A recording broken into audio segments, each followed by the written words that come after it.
You are watching Co-op for Two, broadcasting live from Champaign, Illinois, Saturday, May 27th, 2023. It's 11 p.m.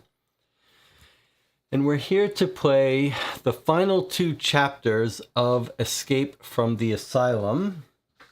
I have the box right here to remind you. Part 2, 10-chapter game. It's fair to say that I have not been loving this game, but there are enough, first of all, the production quality is very high, but there are enough interesting things about it that I think all of us are a little bit curious to see how it ends. There are these continuing stories that are only barely continuing, but we're revisiting each of the 5 characters from part 1. We're revisiting having their little wrap up, their conclusion in part 2. And maybe it's a little bit of, it has felt like we've been in a mental asylum. Like it is playing with my mind a bit in terms of frustration. But we've got a dedicated group of detectives here, of inmates today. And I wonder if what's happening a little bit is that this is a group that doesn't like to give up, that has some pride in its stamina. And I wonder if another bit of that is we don't want to leave these people stuck here in this world.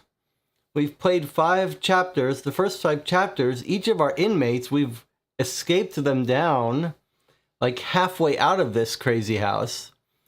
And if we stop now, we're sort of leaving them in there. So I think all of us are anxious to get to the end of this, wrap it up, put a bow on it, get those people safe and get out of here. So that's what we're going to do today. If all goes well, by the end of today, you will have tricked me into playing this full game, all 10 episodes, chapters, and we'll be done with it and put it away.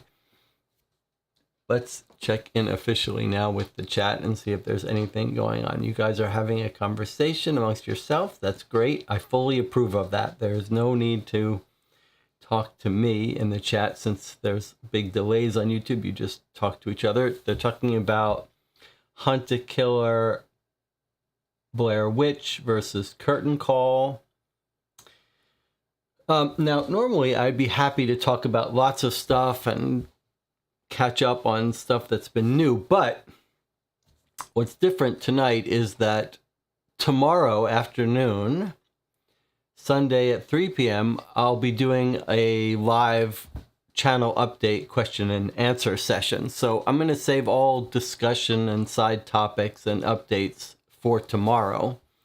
I will only note that tomorrow at 3 p.m. is when we normally have our play-by-mail sessions, but the new letter for Dear Holmes has not arrived, so it's actually fortuitous. Instead of doing Dear Holmes, we will have a live channel update, but we can talk about the Dear Holmes game that we ended last week, maybe talk a little bit more about the solution if we want, whatever we want. If you guys have questions, that's great. You can send them to me ahead of time if you want on the Board Game Geek Guild, or just pose them live when you join. Little reminder, if you enjoy these videos, please consider giving them a thumbs up and subscribing to the channel if you want to see more of these. It's fun for me when you do. If you don't, that's okay too. All right, shall we start with chapter 9, assuming there's nothing else to say? And you guys know by now you would have had to, if you had something interesting you wanted to talk about, you would have had to start talking about it. Okay, chapter 9. Let's just jump right in here.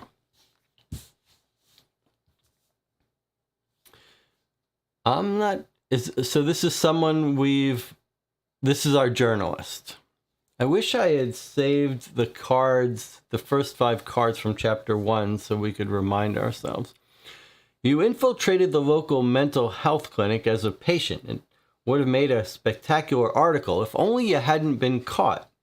One night you managed to escape from your room. You discovered the ugly truth about the experiments conducted in the clinic when you uncovered the real treatment plans, including your own, and the body of this famous person who disappeared just a few weeks ago. While trying to escape through the window, you slipped and plummeted down to the ground. Okay, so now I'm reminded of what this character was. This was the newspaper article guy who pretended to be insane to get the story, and we brought him out to the window, and he fell out, or we escaped out, but then he got hurt. And one of our other characters later saw him and was going to rescue him, but then he was gone when he came back. So we know that this guy isn't stuck down on the ground. We know somehow he disappeared. We don't know what happened to him. All right, 9561. There's a sharp pain in your chest. Have you cracked a rib? Your body feels like one giant bruise, but you manage to slowly get up from the ground. Bloody hell, that hurt. You take a look around and discover that you're standing in a small courtyard that's surrounded by a chain link fence that's at least 10 feet tall. Of all windows you could have fallen out of, it had to be this one. That's just your luck. You've had enough excitement for one night, so you're not going to scale the fence. You don't think you can take another fall. All right, so we're on the ground floor somewhere here on the outer rim, I guess. Still have the fence to get over. All right, 6-1.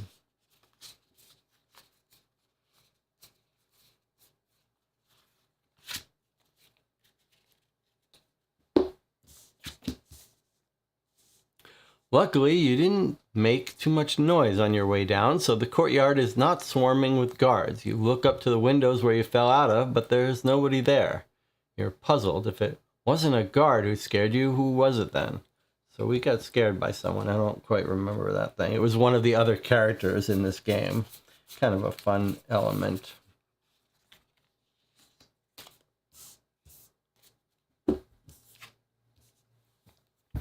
There are 2 doors leading inside the building. One of them is overgrown with weeds, the door handle missing.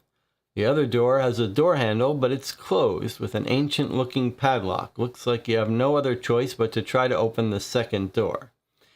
You have seen old locks like this one before. It appears that you need to just press 4 buttons in order to open it. Judging by the looks of the lock, it's as old as the clinic itself. You wouldn't be surprised if they haven't changed the lock combination since. Okay, an old lock, old as the clinic itself, but we don't remember how old the clinic is. So it's not like we can use the date of the clinic.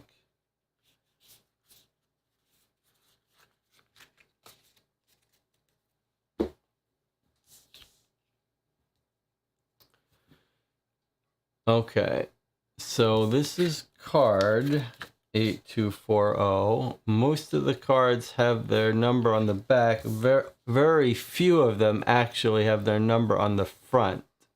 So that seems like a clue of some sort. And this would have said like established and have the year. So this is probably going to be the year. And that 8240 is probably our hint about the year.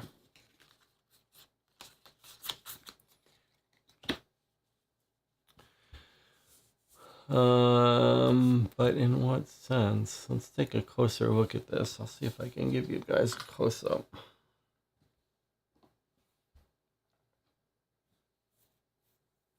So the numbers go 1, 2, 3, 4, 5, 6, 7, 8, 9, 0.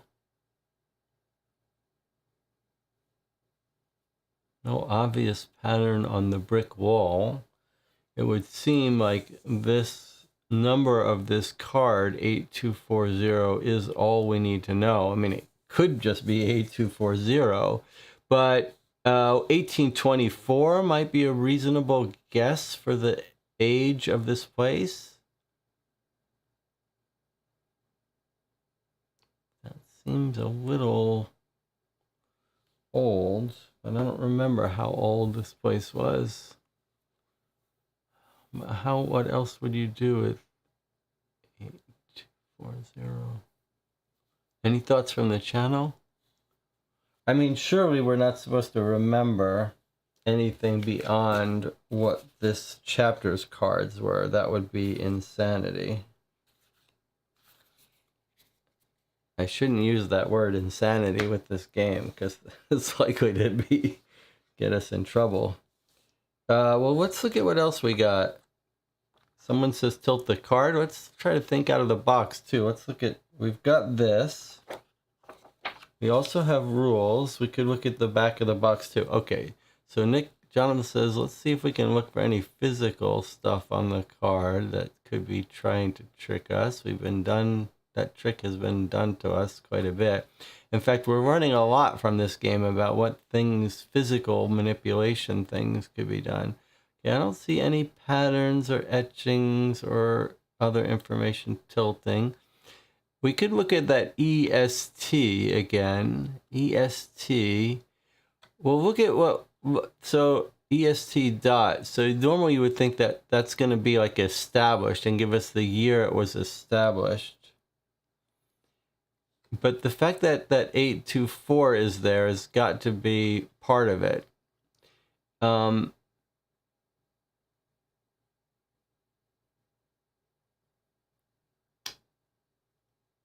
You could also think EST is estimate.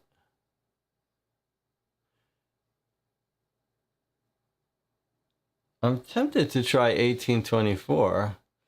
Does the map have an established date? Yeah, I looked for that. I don't see it, but we do have the rules, so we could check the rules and the box to see if it wouldn't be the first time that a game made use of some information that was on the box or the rules. I don't have them handy. Let's try let me just see if 1824 is here in case it's that simple. Okay, there's no 1824. I did see another number though,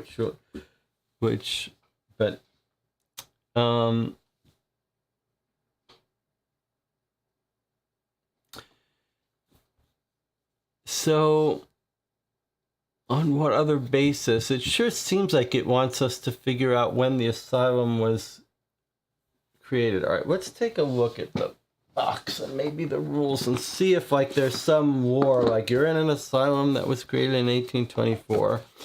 I mean, that would be a natural thing to do. It'd have to be part of the story though.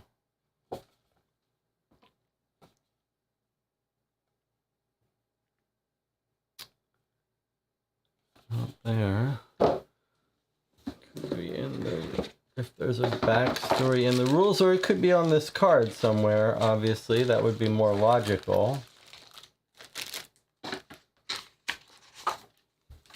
More logical if it was on the story of the cards. You could rank what would be fair, right? The least fair thing would be if it actually requires us to remember something from one of the cards. All right, let's read the setup. Not the setup here. North Oaks Asylum. We're writing an article about it, so you'd think we would know.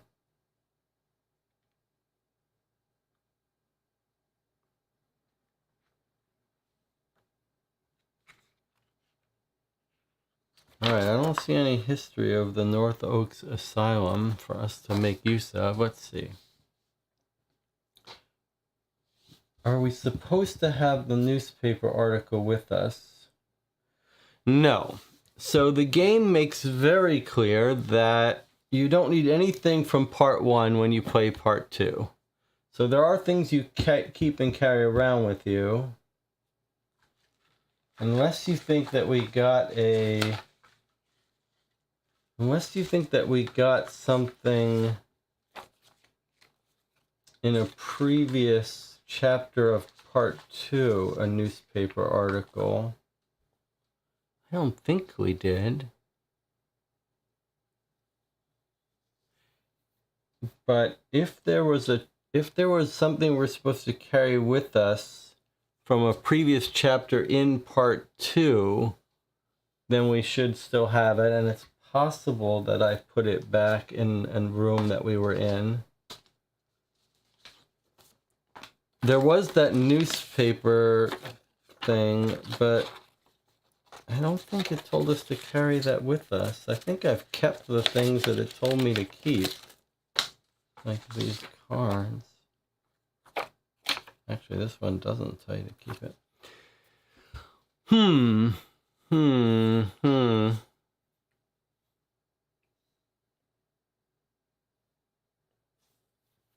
Well, this is one of these things where if we had faith that everything we needed was on this card, then we would want to resist going to the hints. But because we're not so sure if we trust it, it's hard to know how much time we should spend on it. Does anything else jump out to you about EST? It certainly seems like it's trying to suggest to us that we should use the date that the asylum was created, but it could be a trick. EST.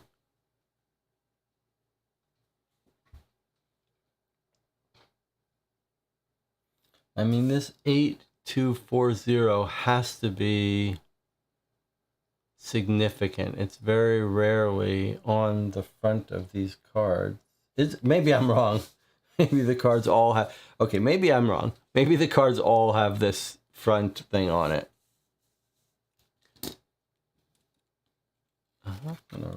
Okay, let's reread the hint we're given again about this. Okay, there's 2 doors leading inside. One's overgrown with weeds, door handle's missing, ancient looking padlock. You've seen locks like this one before. Judging by you just have to press 4 buttons in order to open it. Judging by the looks of the lock, it's as old as the clinic itself. You wouldn't be surprised if they haven't changed the lock combination since the founding. All right, well, we can think about, are those partially rubbed numbers? Well, that's a good point. Okay, this is I like the way you're thinking. So I observed something else though that's worth thinking about. That's a very good, or even just rubbed on the buttons if they've been pushed over and over again. But let's think about something for a second. The nature of this lock seems to suggest, and the clues do as well, that this is going to be a mechanical lock that can't have any repeats, right? The code is a 4-digit code, but unlike some of the other locks, it can't have like 1, 4, 4, 6. It can't have 2 of the same digit. So that's already a clue. Now, is there anything about these that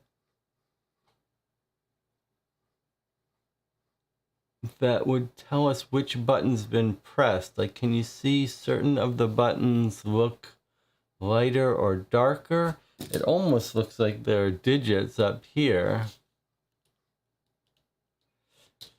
But I cannot actually see any, and surely it's not. I'm looking at it. It's nothing. There's no. You can see when these games have some extra film on them or something. But I wonder, is there any other date anywhere else on this card that's escaping us? So I think I was wrong about this. I think this is on all the cards.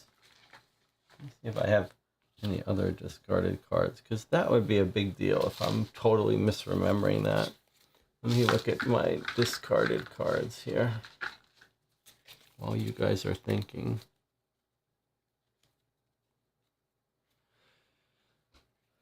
Okay, so all of the regular cards. Okay, so I was wrong. All of the cards that we've played through already have the front number. So I was completely wrong that this was suspicious. It was just throwing me a little bit. So I'm just going to check to make sure we don't have any newspaper card in my discards. No, I don't see anything. All right, so it's not the A240. That's not a clue. The channel is asking, could the EST be interpreted in a different way? I think that's a good idea. The only problem is what?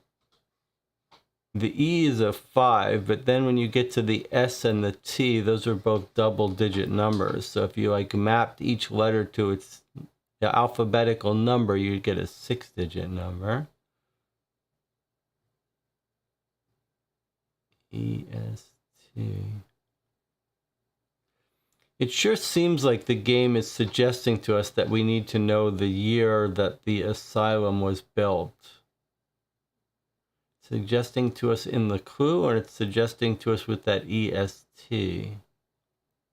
But how would we know that from this card?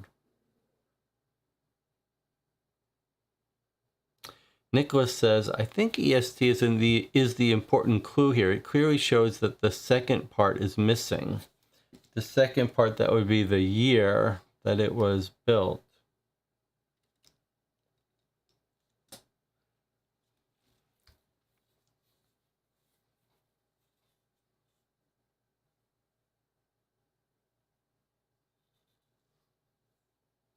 I'm a little concerned with the possibility that we've got a card that's missing. I think what we should do, this is a little bit of a shame because it feels like it's, if I believe we could solve it with everything that's on here, I would want to do it. I'm just not sure if there's some other card information about when it was built that we should be looking at. So I'm going to look in the hints. But I can look in the hints privately, and if you guys, if I see something too much, then you guys could, well, no, I'm just going to do it right here. Okay.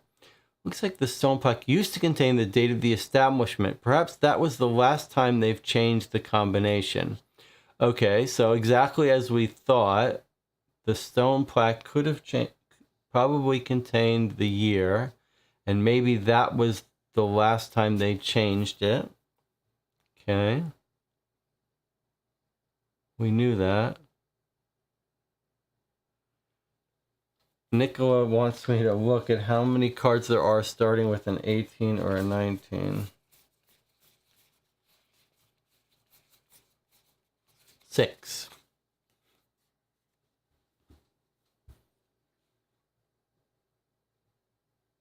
And I've already looked up 1824. Before we look at the next hint, it's okay. The hint tells us everything we knew, that we're looking for the year that the asylum was built. Is there anything about this that tells us that? There's no date on this rest of this stone, is there?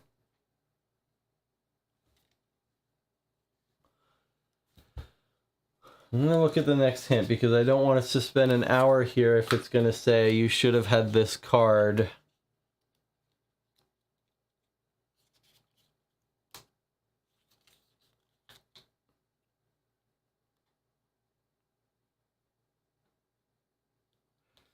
Okay. I think it's going to, looks like our instincts might have been right. You recall seeing a plaque just like this one at the entrance of the clinic. Okay, so what does that tell us? That tells us that the answer is not on this card. The answer is on some other document in our collection at the front of the asylum. So let's go back to the box again, which was our instinct, remember? My instinct. I will take credit. But we didn't look closely enough. But now let's look a little more closely now that we know. All right, what have we got here?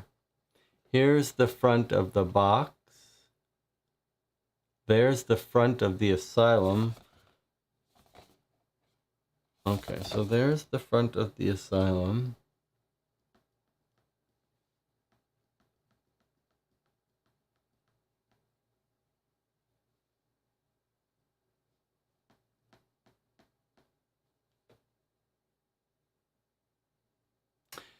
Established 1897. Okay. So, I mean, we absolutely considered that idea that it would be on the box. It might have been more fun to discover that completely without looking at the hints. We had an idea that it might be right. We looked at the box. But this is kind of what happens when you lose a little bit of trust in the designer of the game, because we needed to know that we weren't going to spend 2 hours searching for something. Okay, so 1897.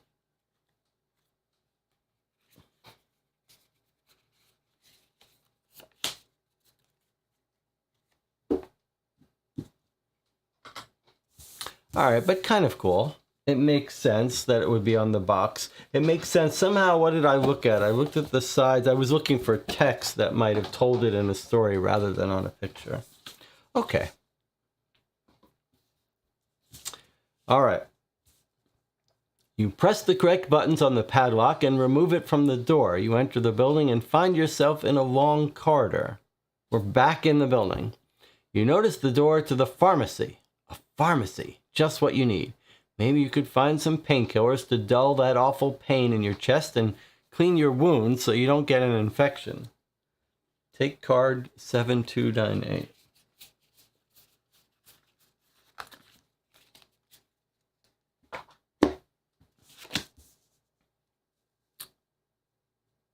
Take the envelope for room 112. Don't open it. Near the door, you see a periodic table of elements. There's a sticky note underneath. You rip off the sticky note. It has some kind of chemical formula on it. Maybe it will help you figure out the code to the door. So it's amino acid, and it does look like we've got some bonds here of elements. CO2H, CH2OH, H2NH. Okay. 112.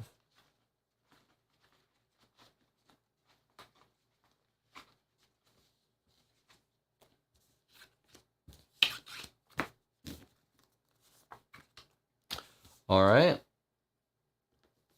What have we got here? Table of the elements. And then it's repeating what is partially covered up here. It's an amino acid. Now, my chemistry is very rusty, but this is just a standard periodic table, I believe, with the proper atomic numbers. So we could, the one thing we have access to is to, I see. This is like, so what jumps out at you here that's weird? This O-H looks a little weird. Like O-H. It makes me think that we're going to write down these atomic numbers and then maybe do mathematical operations for them. Maybe this minus this, or at least write these out. So let's do that. Let's work on the atomic numbers. Let's see if I can zoom out enough here for you. Okay, let's see what we've got. So O minus H, we have 8 minus 1 up top. And then CH2, so 6, 1, 2. I'm just going to write these out first. And then we'll figure out how we want to use them. It depends how you want to read that too. So this one here is H2 and then N.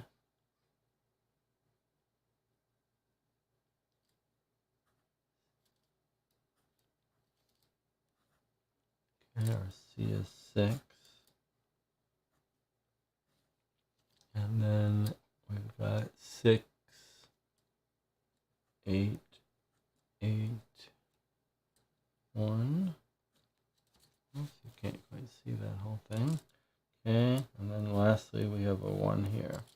All right, so you might guess that what we're doing here is that this is just a 17.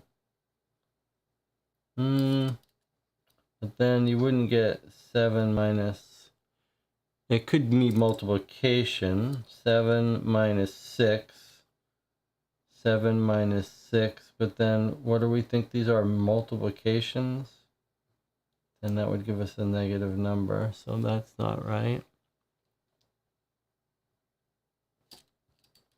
The real question is, when you've got CH2, how do we, well, one question is, how do we do these? Are we minusing these? And then within a group, are we multiplying? Or are we just stringing together?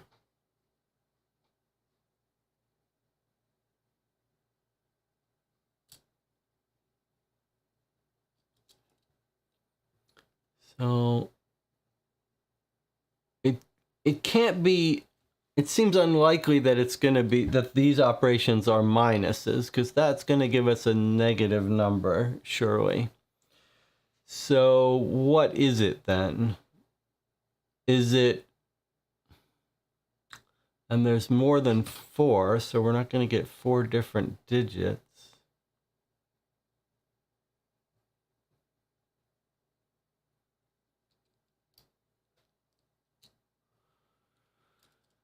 You could imagine that this is the odd one out. This does not look right. This does not look like a formula. So one possibility is this could be our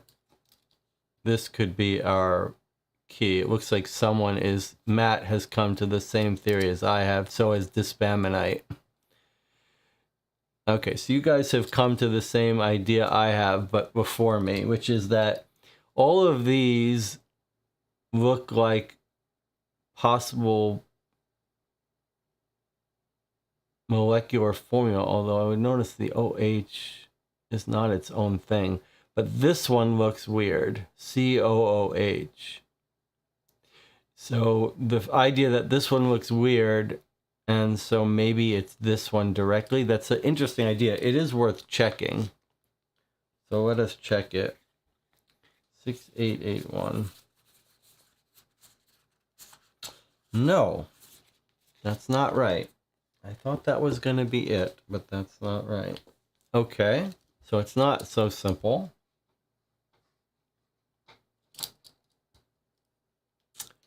Interesting. It says amino acid.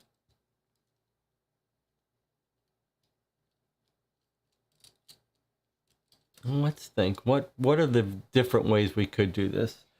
We could think of these as just concatenating them together so that if we write that, we would get 61, 17,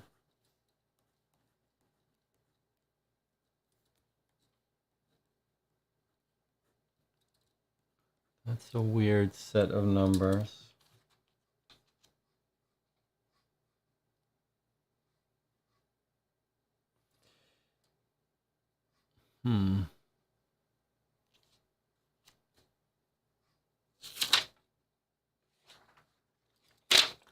How is this described to us? Pharmacy. Maybe you could find some painkillers. So it doesn't even... Oh, here. We open the door. Near the door. Oh, we're supposed to take room 112. Oh, that's what we took. Okay. A sticky note. You rip off the sticky note. It has some sort of chemical form. Maybe it'll help you figure out the code to the door. All right. Well, we don't even see a code, but presumably it's hidden back here. Let's look at what the channel says. I think we should focus on the word amino acid for a moment. Why is that there? I think that's a good point. There are only 4 different letters. Maybe those are the 4 numbers.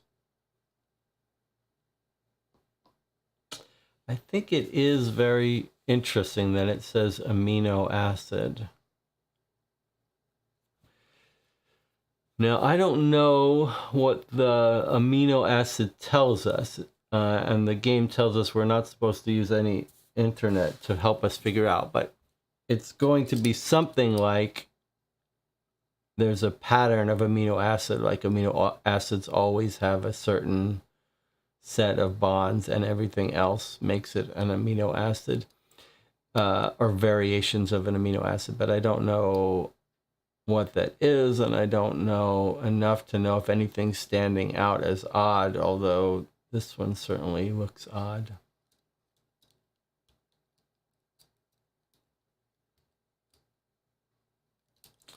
Notice that this is covering this. So I wonder if what's important is what's above here or below here. So in other words, these two things are underneath this, right? You can see they're hidden up underneath it. So I wonder if these top ones aren't the important ones.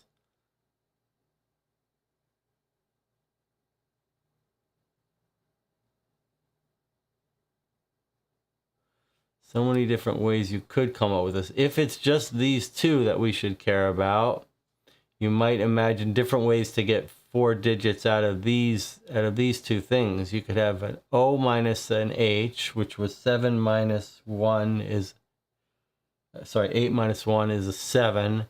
Then you could add the 6 and then the 1, and then this could be a 2. Or you could ignore, and you could say this means 2 of these. Or you could say this is not a subtraction. There's just so many ways to get, this is this whole game all over. Where it feels like there's lots of different ways you could come up with this. So just as one thing, if I did the O minus the H, 8 minus 1, and then reading from left to right down, I did CH2, and we did, that would be 6, 1, 2. So 7612 would be another way to get a number. It seems a little far-fetched. But, sorry, let me do this a better way. Another possibility would be to don't treat this OH as a subtraction, and then you would just have an 8 for the O, a 1 for the H, and then a 6 for the C, and then a 1 for the H. So 8161 would be another way to do it.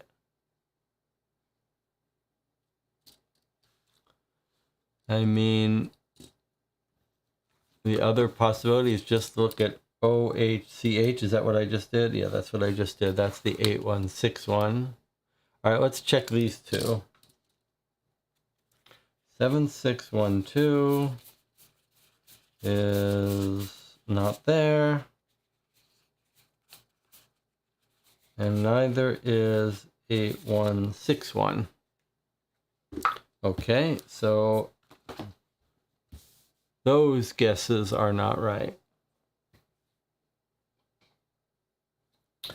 But here we are again. The other possibility is that, like, when you have a 2, that means there's 2 of those. I mean, that's what H2 is. It means 2 hydrogen.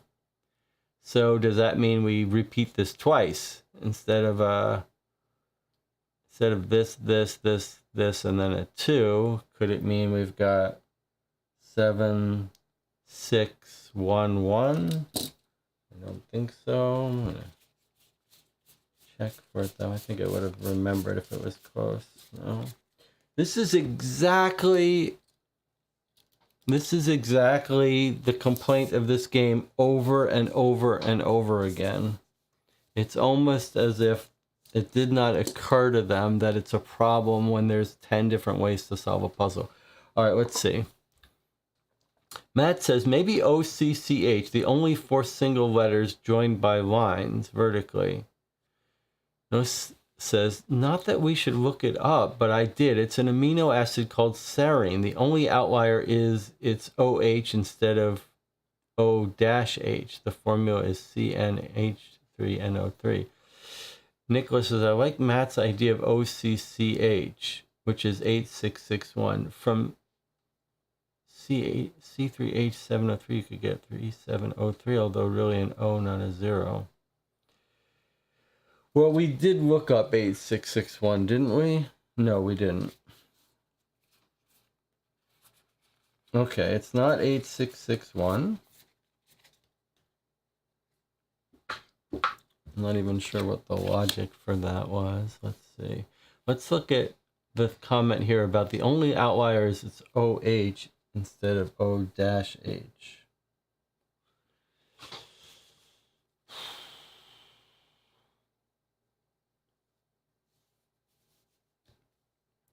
So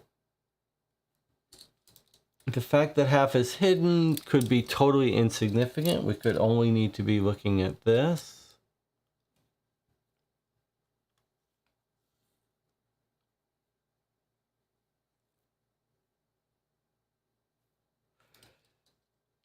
Chat says from C3H703 you could get 3703. And then Jonathan's correcting himself. C3H707. I'm getting a little bit confused by this idea. Maybe you guys can clear it up for me. You're saying the way you would write this, there's no way for us to know how to write this without, you're saying the chemical formula for this could be written not as this diagram, but written out. I don't know how on earth we would be expected to know that. Surely not.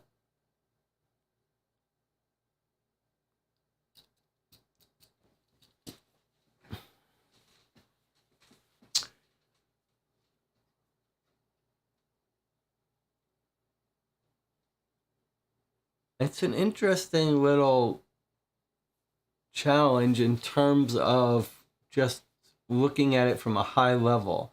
The things that are odd to us are this odd OH, the fact that it says amino acid on it feels like a clue. The fact that half of it is hidden feels like a clue. And as always, we've got this constraint that's hard for the brain to work with, but is clearly very helpful, which is that it's got to be a 4-digit code. So what could it be?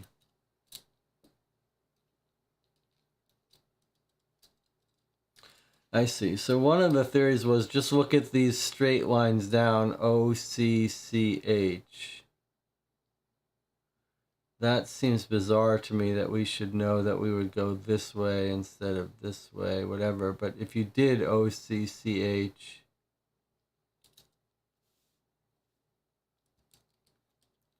you get 8681. But we tried that. I guess that was one of the early ones we tried. The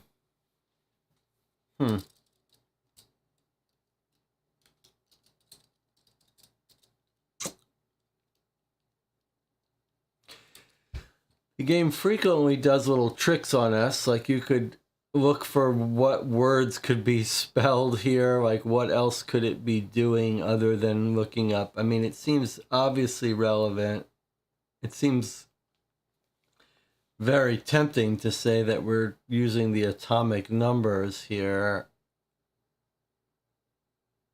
to map these letters to numbers, but you could imagine it could be something else just tricking us. Then you've got the question of how to use the subscripts.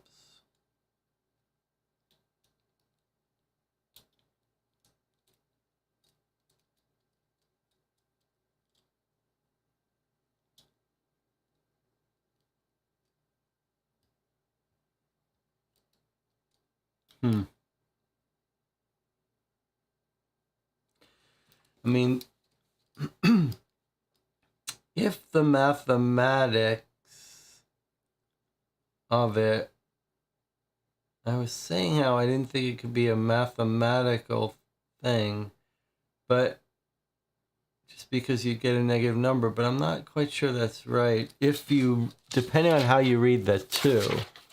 So what if it's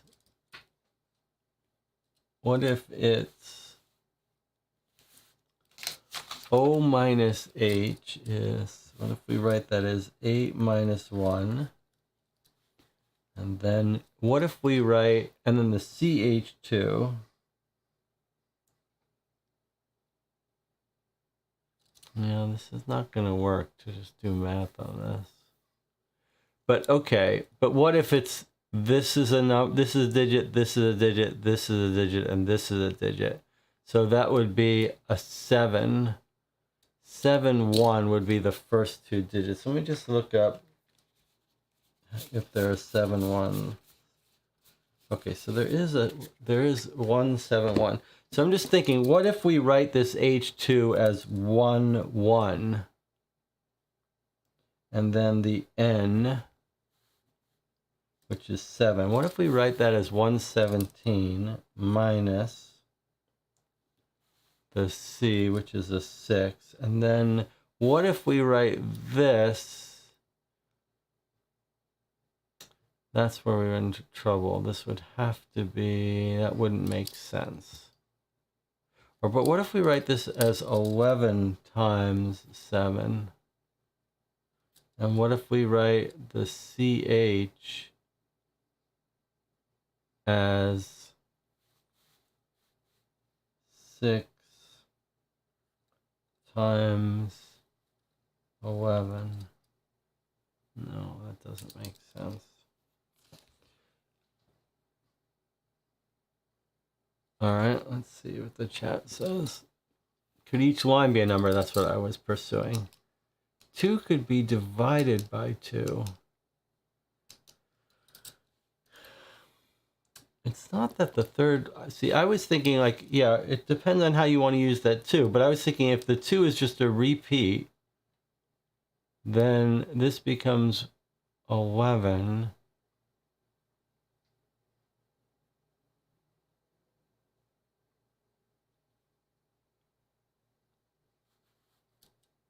What are all the different ways? And then how do we think are these multiplying or are these concatenating? If it's multiplying, it's got to be 6 times 8 times 8 times 1. That's just a ridiculous number.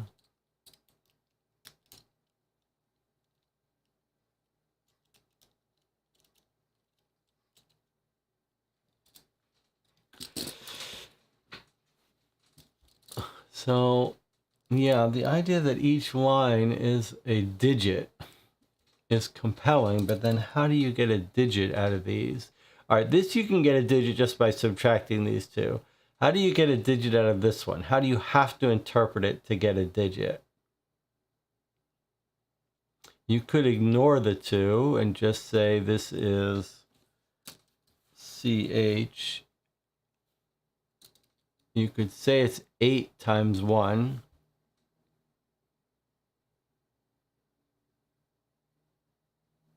Which would be an 8. So if you just multiply it out, that would give you an 8.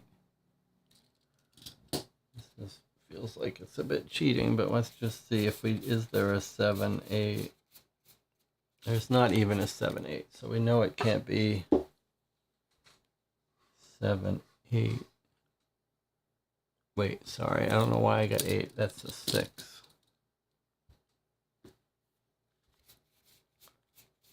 see if that middle digit's a 6. That doesn't work either.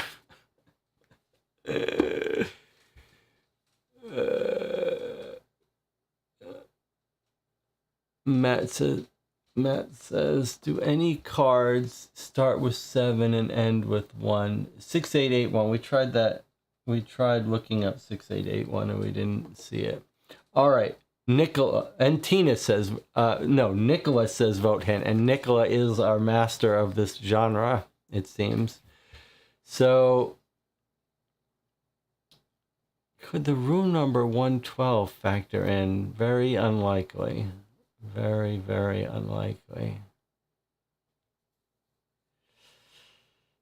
I'm going to override the request to look up a hint because now normally I'm the one who's been saying let's just go to the hints with this game, but I feel like we could get this one. I feel like it's gonna be fair. My gut tells me it's gonna be fair.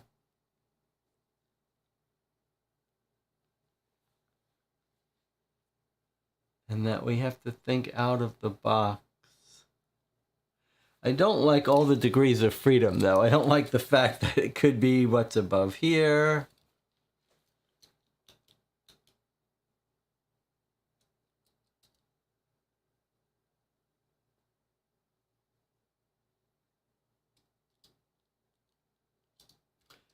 So what ones did I already try, though? I tried a couple. I tried 8161, which is just the O, the H, the C, and the H, the things above here. What about here? That would be very confusing if it was just what was below it. But that is 4 things. 1, 2, 3, 4. But then how would you read this H2N? 1.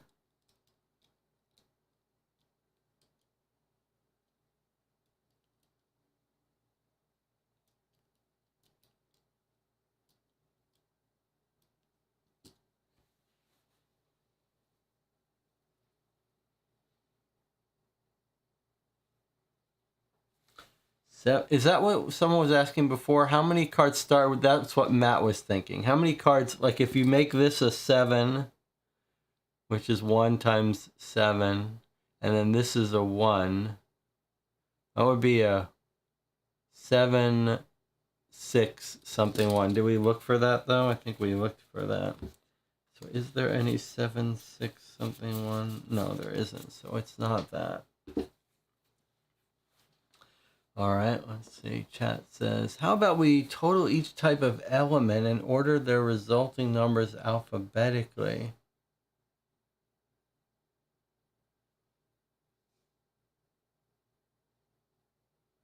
Each type of element and order the resulting numbers alphabetically. I'm not sure how to even, that's a lot of work to do. It feels like clearly giving us the atomic numbers is useful. All right, I've been convinced to look at the hint. All right, 7298. Let's see if it can push us in the right direction.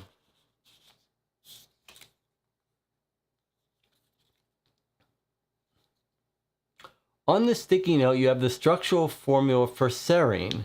The molecular formula of serine would be C3H7NO3. It only contains 4 different chemical elements,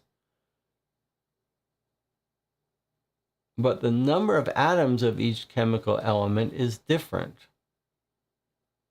So it only has 4 chemical elements: carbon, hydrogen, nitrogen, and oxygen, or whatever the N is. So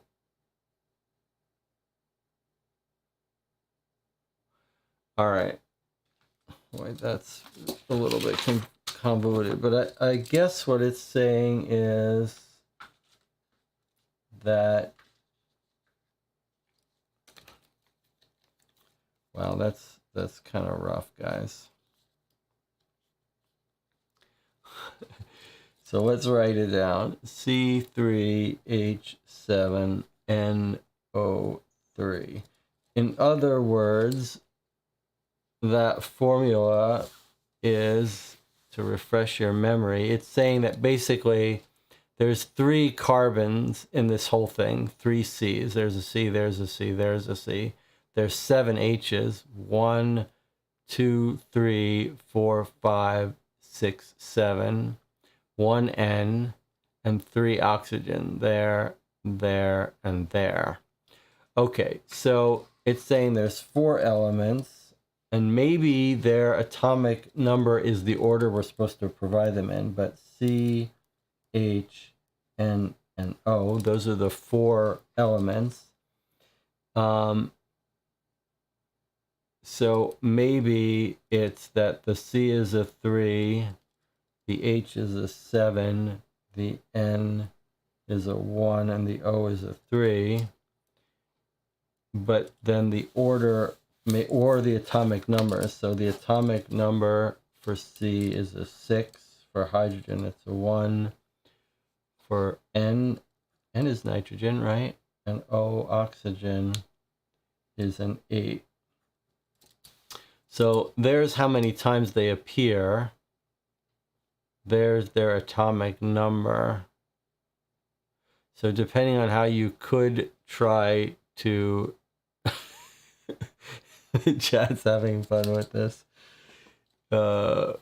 Depending on how you want to do it, you could try to put it in this order. The only reason you would put it in that order if you knew, I guess, C, H, L, M, N, O. All right, so one possibility, 3, 7, 1, 3.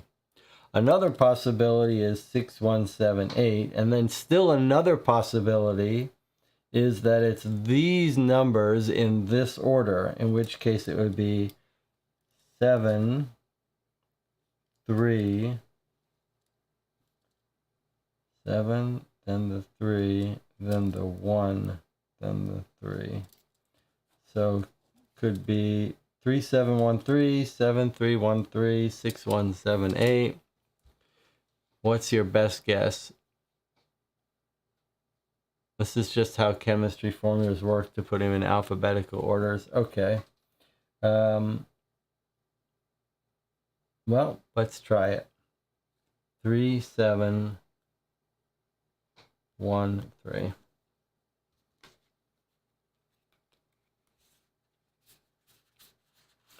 All right, so 3, 7, 1, 3 is not the answer.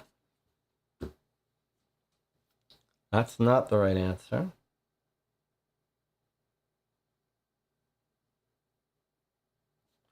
Let's try using their atomic numbers, ignoring the counts, but doing them in order. That would be 6, 1, 7, 8.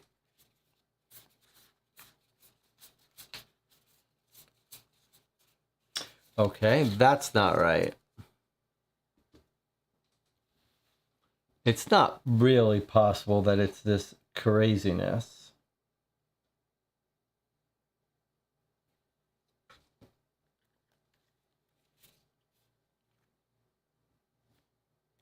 Wow, really?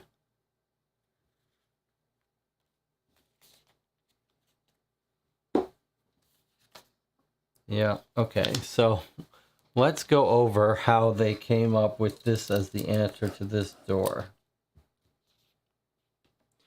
First, you look at this, you note that there are that if you were you'd have to know how to write this out to know that the way you write this out is you write it like you just care about the count of each atom, that there's 3 of each element. There's 3 carbons, 7 hydrogen, 1 nitrogen, 3 oxygen. Once you get those numbers, you get this. 3 carbon, 7 hydrogen, 1 nitrogen, 3 oxygen. Then to get the real answer, though, you need to list these quantities in the order of their atomic numbers. That means hydrogen comes first as a 7, and next comes carbon, that's a 3. Is that how you would write it? So you would write it not as C3H7, but you would write it as the H's first, H, then C3, H7, C3, NO3. Is that what we're being told? That this is the proper way to write this thing? That you always write a chemical formula in order of atomic number? Is that right? That this is the official way to write serine?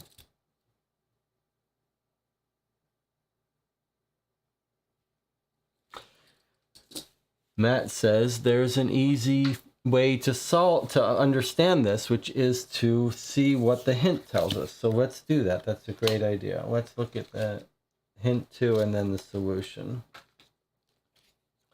Okay, 7-2, and then we'll take a break.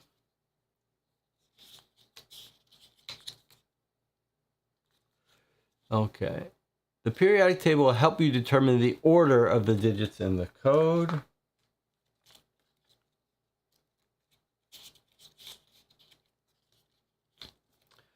Okay, the answer is 7. The molecular formula for serine is C3H7NO3, 3 carbon, 7 hydrogen, 1 nitrogen, 3 oxygen. The digits of the code are 3, 7, 1, and 3. Place the digits in the combination in ascending order depending on the atomic number of each chemical element. The atomic number, okay, so it's actually saying that the official formula is this one, 3713, but then to solve it, you have to just guess that you should order it atomically.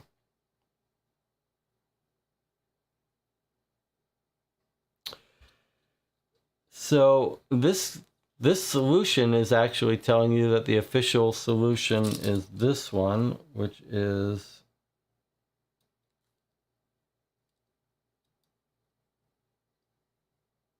whatever it is, 3713.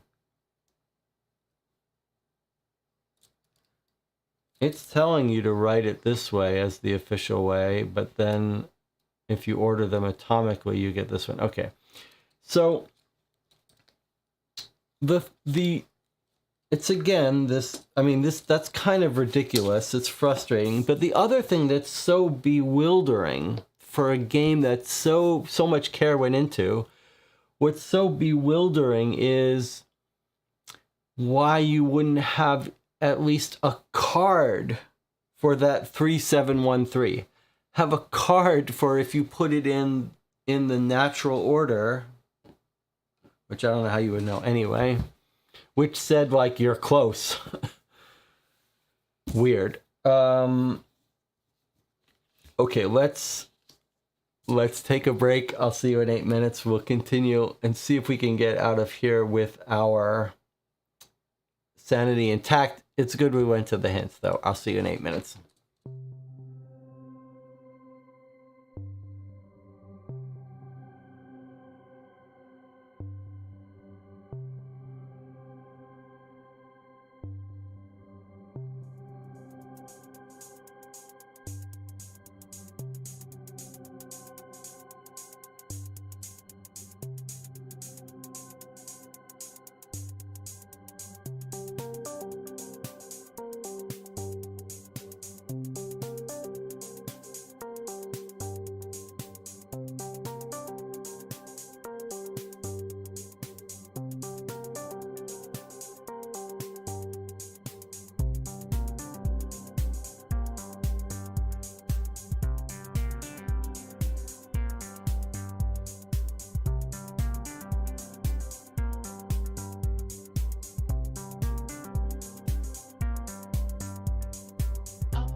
Okay, we're back. The hints are keeping us from going completely insane. I wanted to recommend a book. We're talking about this chemistry puzzle. I don't have any great books on chemistry, but Niels Bohr, who was one of the founding fathers of modern chemistry, is quite a figure. And I did want to recommend this book, one of my favorite books on history of quantum mechanics in physics and the debates over it, and Einstein and the Einstein-Bohr debates and stuff were, I mean, amazing, fascinating stuff if you're at all interested in the reality of the world we live in. And this is my favorite discussion of the sort of science and the men behind it. So I would recommend it.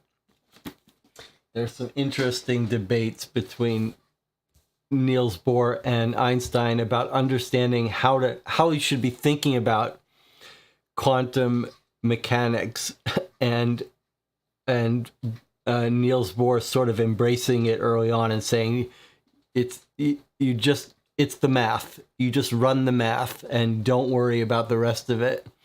And Einstein struggling to make some physical, intuitive sense over it. It's hard to I find the all of the quantum physics books, the moment I'm reading it after 50 pages, you feel like you understand a little. The moment the book closes, it's all gone. It's just there's no way to ground it, but it's quite fascinating. Okay. So the chat has talked a bit about why this puzzle is, why this game is frustrating. Nicola just sums it up. It was just them making it overly complicated and overly complicating the solution. I think there are a number of problems, but we can talk about those in a review. It's going to be an interesting question whether I should do a review of this game. Okay. Now it says we can open the envelope to room 112. You enter the pharmacy. After rummaging through the medical supplies, you manage to find some painkillers and some antibiotic ointments for your scrapes and wounds. Suddenly you hear a muffled voice coming through the wall. You lean your ear against the wall and listen. I want to point something interesting out about, just as a sort of weird thing regarding the construction of this. We've talked before about how over the top the production is, that someone had to sort all these envelopes. Another weird thing is that all of these all of these little zoom ins this is a separate sticker that's on here. I don't know if you can tell that. Can you see that it's a separate physical, that it's a lot of these envelopes have a thing, and there's no reason for that. Except possibly maybe if they did different language versions of it. It's just a very weird, over-the-top, excessive thing where these little things are physical stickers that someone had to stick on here, and I'm not sure exactly why they would do that. Why wouldn't they just print it as one thing? All right, anyway, so we open the envelope, and we've got two things that we're allowed to carry with us. It looks like some gauze and some chloroform to knock someone out. Is that what CHCl3 is? Chloroform? I'm just guessing. All right, so we just take these with us.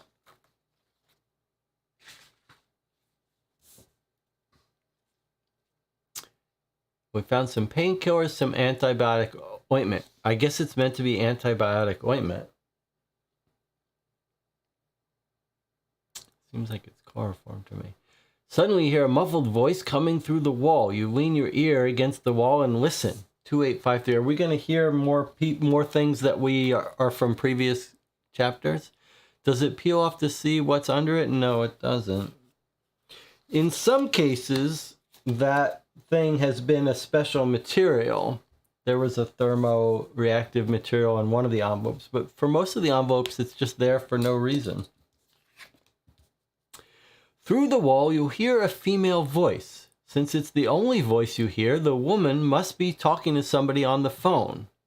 No, I haven't checked the guardhouse yet, but there are no guards in the building. If the patients escape, the truth will get out. We will be done. Finished. It will be over. I don't have the guard's number. I've already told you it's not my phone. So yeah, this is the one fun element of this game. This is another snippet of the conversation that Suzanne is having with Dr. Dark, who runs the asylum. And we've heard a different part of this.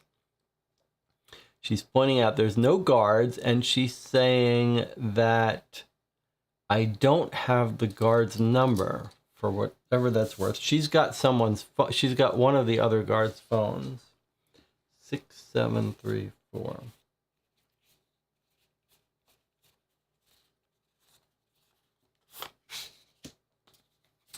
Don't tell me to calm down. I don't care. I'm not doing this. Fine. I will delete everything from the system. Take the documents in the blue folder and get out. I will alert the guards and call for backup. They'll catch the patients. I will meet you at the gates. Do you have the passports and the plane tickets? Okay, I love you. I'll see you soon. So this is Suzanne planning to escape the country with Dr. Dark. And she tells him, take the blue folder. And that she'll meet him at the gate. So that's where we got to catch these guys. Take card 4058. Okay. We're still in chapter 9, don't forget. We got to make it through chapter 10 tonight. Got 2 chapters of this. 4058. We've only done 1 puzzle. Is that right? No, 2. Oh my God. These must be the people responsible for all those. Oh, this is us thinking. I don't know why it's still in quotes. This is us. Oh my God. These must be the people responsible for all these terrible things that are going on in this clinic. I don't have much time. Soon this mystery woman will reach the guardhouse and alert the guards, and then they're going to put the clinic on lockdown. I'll have no chance to escape. What do I do? 3881. All right, we got to stop this woman. She's in the elevator, though. She's trapped, we know. She hasn't been trapped yet. But we know she's going to be trapped. Is that what this guy's going to do? This guy's going to be the one that traps her in the elevator. That's pretty cool. I like how these things are jumping back and forth in time. You notice a bottle of chloroform sitting on the counter. You could ambush the woman and try to render her unconscious. If you want to use the chloroform on the woman, take card 7438. If you want to try something else, take card 6890. Okay, so this is important. I want you guys to help me remember. Okay, so I was going to say, is this a clever thing? Like, do we know that the story of her is she got trapped in the elevator, and so we know that chloroform's not the way to do it, but something that traps her in the elevator is. But you guys are saying, no, that's not what happened. She got trapped in the elevator, and then she got freed. So we don't know whether chloroform was used against her or not. So we're unconstrained. However, let me point something out. We just had a chemistry puzzle we did not like. And the chloroform is more chemicals. So the question is, do you really want to go back into the world of chemistry? Or do we want to try something else? All right, let's bring up the vote here, but let's talk about, I would like to hear some theories. So you can vote chloroform or vote something else. Just type vote chloroform or vote something else. But I would love to hear some reasoning if you can come up with any.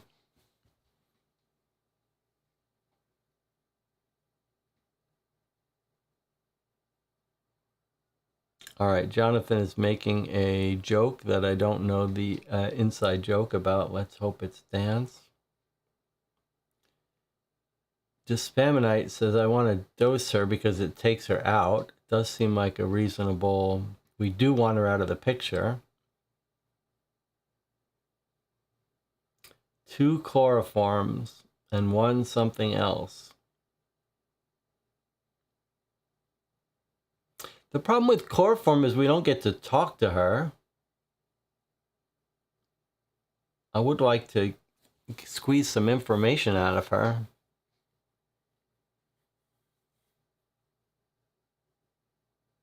Jonathan has changed his mind to chloroform. Now we got 3 chloroforms and 1 something else. And Tina is voting something else. Now I've got 2 something else's and 3 chloroforms. You can change your vote at any time. You just type vote whatever, and it'll override your first vote. 3 something else's and 3 chloroforms. All right, we need one more vote different, or I can break the tie.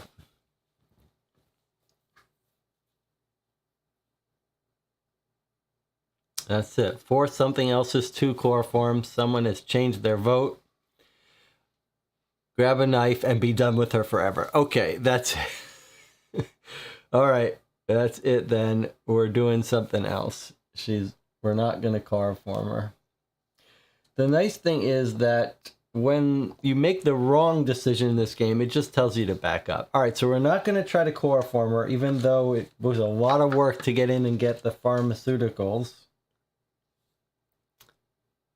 We're trying something else. 6890.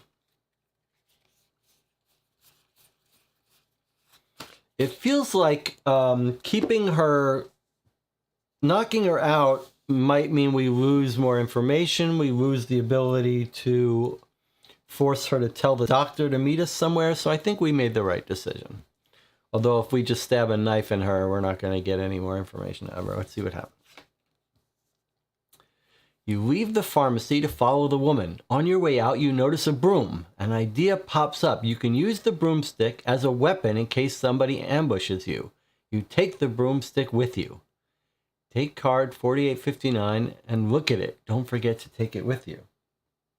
It's the first time it's actually reminding us, don't forget to take it with us. I like that. Wonder if there's going to be some number on it or something. No, it just looks like a broom. Although the shadow looks a little suspicious. Okay, we're going to take that with us. You hide in the doorway and wait until the woman leaves the room next door. As she leaves the room, you quietly follow her, always trying to stay out of view. 1671. If we'd chloroformed her, we wouldn't be able to follow her. So this could be useful. This could have been might have been the right decision here. All right, here we go. Where are we? Where's the pharmacy? Can you see?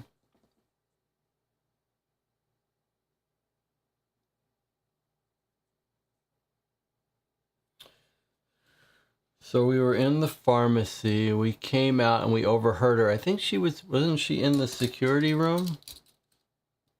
So she walked out and we're starting to follow behind her. Something like that. The woman goes down the corridor and you stalk quietly after her. She stops in front of an office, unlocks the door, and walks in. That's good. Now, if only she stayed put while you try to escape. How can you arrange that? Right, you block the door using the broomstick. So we're going to lock her in. Now I'm a little nervous that we didn't knock her out. All right, we're going to use the broomstick, huh?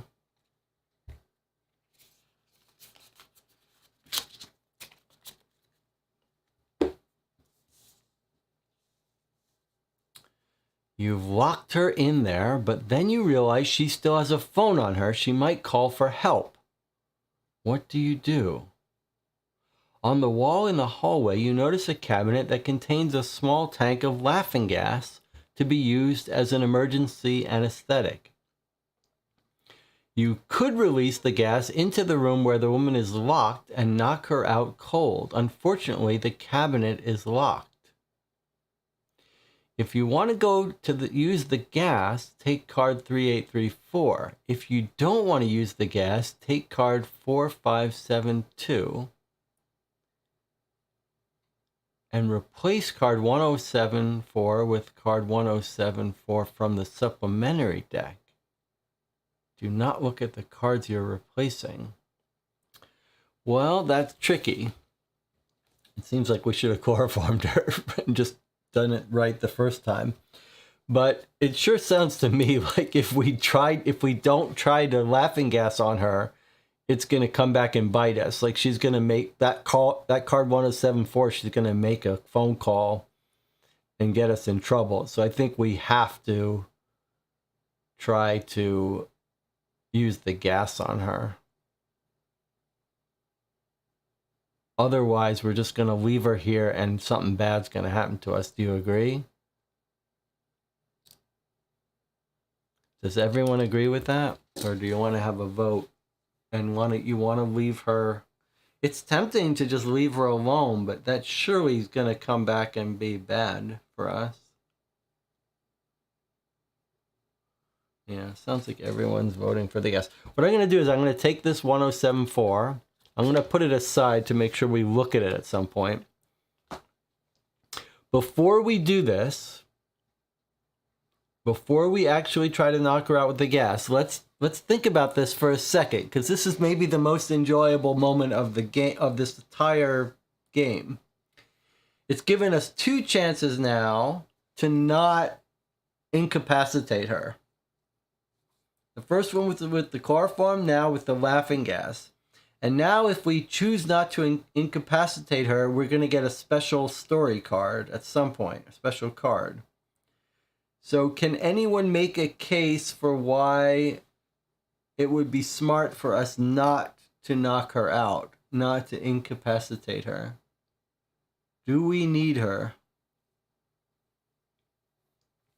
It is very dangerous for for us to leave her there with a phone. It seems like there's a lot of ways that could come back to hurt us. And we don't think she has any information we need. Altruism. Jonathan says, only if we need her to find Dr. Dark at some point. But we don't, because she's told Dr. Dark to meet us at the front gate.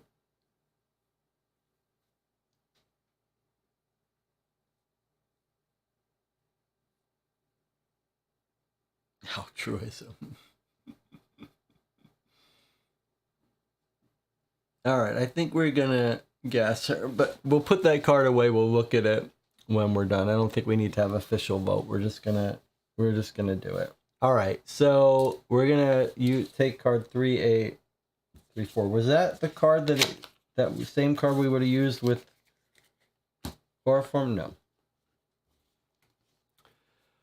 If you don't, replace the card. I'm very tempted to look at that, but we'll look at it when the game is over, when the chapter is over. All right, here we go. 3-8-3-4. I do appreciate having these questions. You decide to break into the wall cabinet and release the gas. There's a sticker on the door of the wall cabinet. Before opening the wall cabinet, read the instructions. Take card 59. Before opening the wall cabinet, read the instructions.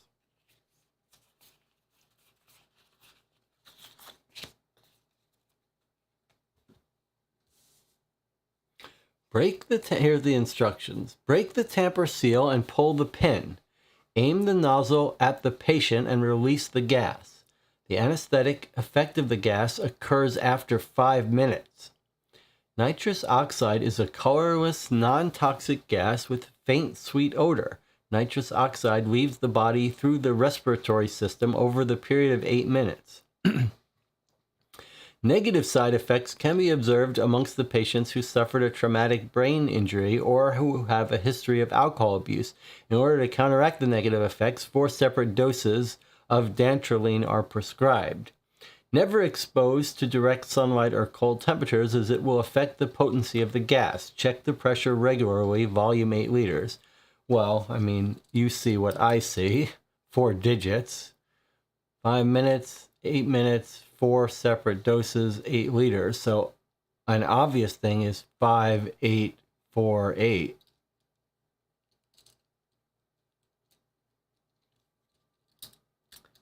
It seems pretty obvious, and I'm not sure why we wouldn't do that. It's giving us the order of them. There doesn't seem to be any trick or reason that these are out of order. 5, 8. The difference in difficulty level of some of these puzzles is pretty extreme. Okay, 5, 8, 4, 8. I mean, and if this is wrong, we'll go back to the drawing board, but there doesn't seem to be any reason not to try it. Or any reason why it would have bad effects if it's wrong. You open the wall cabinet and retrieve the tank. You cover your nose and mouth with the collar of your shirt. Unscrew the tank and push its nozzle beneath the door. Take card 0506.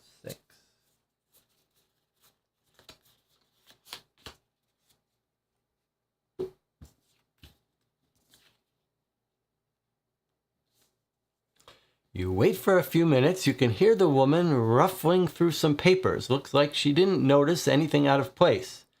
After a couple of minutes, you hear a loud thud. The woman must have passed out on the floor. 2239. The nice thing about this is now we get the access to the documents that she was looking at. Like if we had chloroformed her right in the beginning, we wouldn't have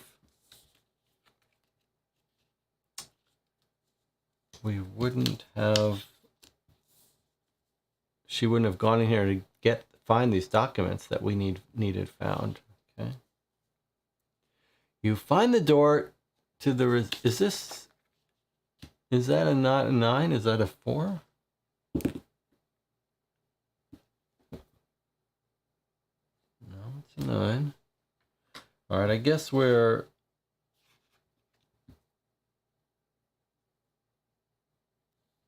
Is there something wrong here? It is the right thing.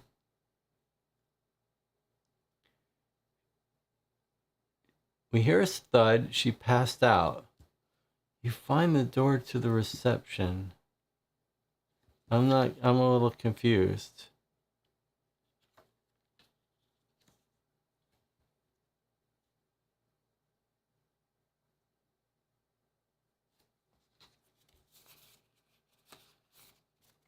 No.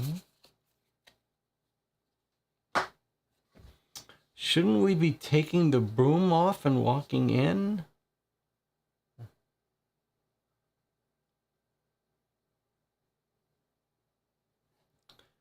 I mean, it clearly says to go from here to here. And that's clearly... There's no 2, 2, 3, 4, right? All right, let's just... I think it's saying she's passed out and now we have to look for the exit. Okay, there's no 2, 2, 3, 4. This must be it. Okay. You find the door to the reception. You push the door handle, but the door is locked. God damn it. You can't go anywhere in this clinic without running into a locked door. The door has a glass panel. You stare at the checkered pattern of the glass. The lines begin blurring together. You cannot tell anymore if it's real or if it's just your mind playing another cruel trick on you. Take the envelope to room 109. So I guess this is basically saying she passed out and now we're just going to move along. We only have a few minutes, I guess. Maybe we're not going to... Or maybe, you know, it's locked from the inside. So we tried it, we couldn't get in. And now we're moving along. Okay, room 109.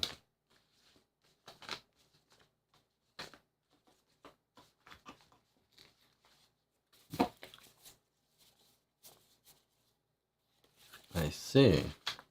This is an interesting looking room. All right. So we've got a room. Actually, this one isn't a sticker. Boy, that's weird. Maybe they changed their mind on some. Okay, you can see the arrows saying go this way and this way. So this just might mean right, left to right, top to bottom. It says you stare at the checkered pattern, the lines begin blurring together. So this might be actually like a little one where you have to blur your eyes to pick up a pattern.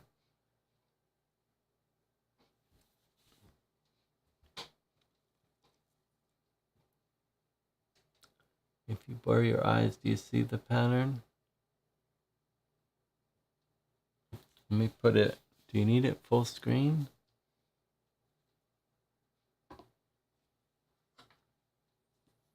Problem is if I put it full screen, I don't see it that way, but let's see. Left to right, top to bottom.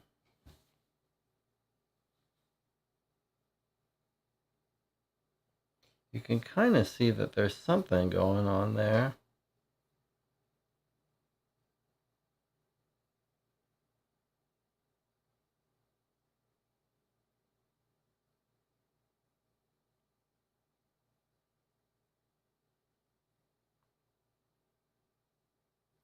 I can't quite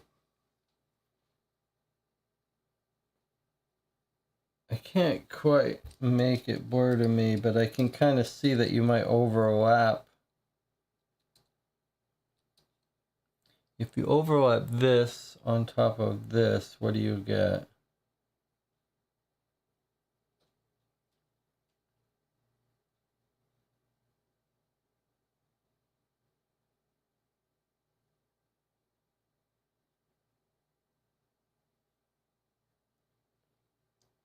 I'm wondering if it's not 4 digits going down.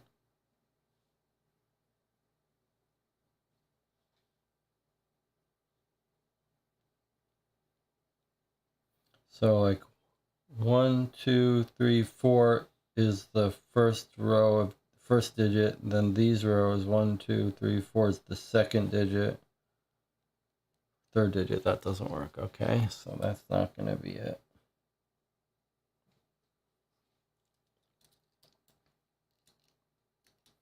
Does anyone else see a 9 in the top left?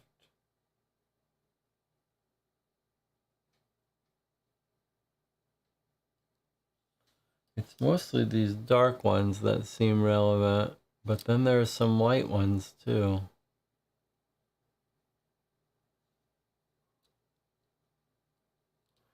The clue is you stare at the checkerboard patterns, the lines begin blurring together. So it is, we are putting them on top of each other. Okay, and Jonathan says there's NLC a 9. Nosei says it has to do with the white. I think it has to do with the white colors. You can kind of see 3s, 5s, and 2s. Yes, you're right. I see a 4 here. 4s and 5s. Let me see.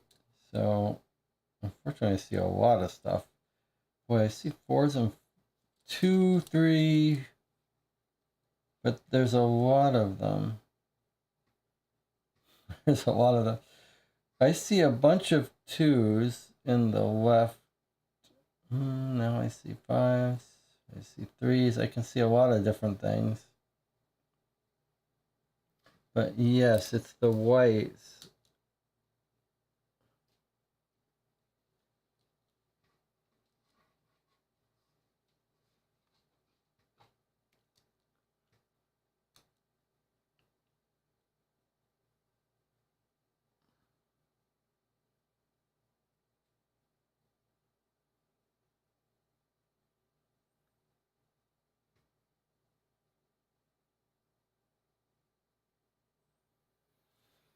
I mean, I see lots of 5s, 3s. It's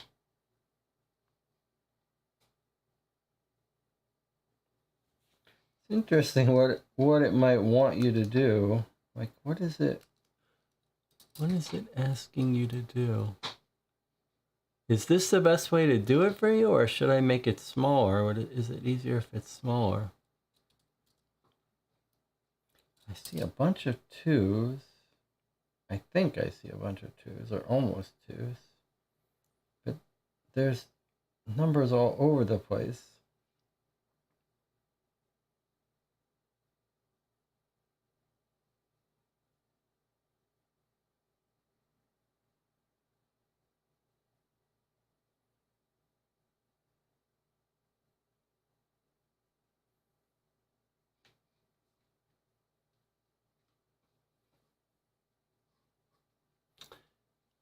Gotta be something else. I mean, and then that's all the light lines. And then the dark lines, there's many fewer of them, though.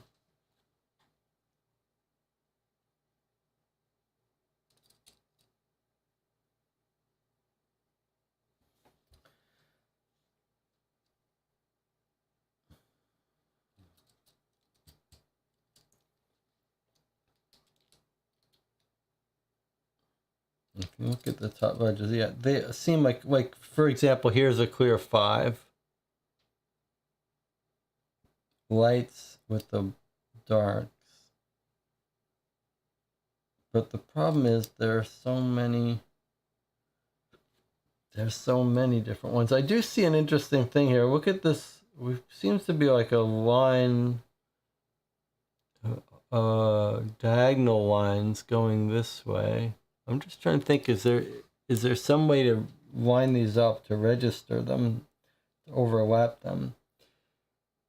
They blur together.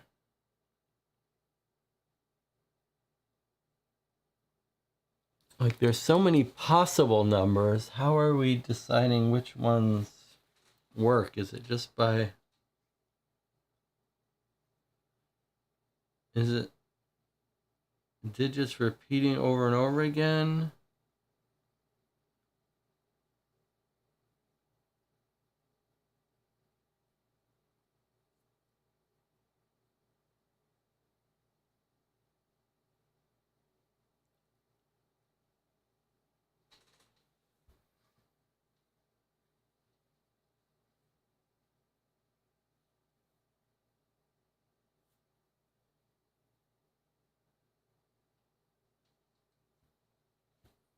Is there any way that if we turn it, we can see it better?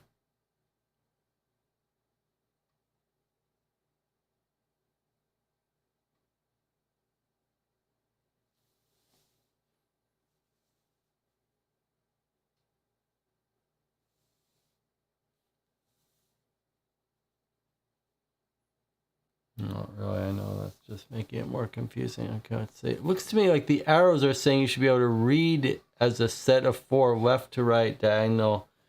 That's an interesting idea. So, yeah, let's not forget those arrows. How would you go across?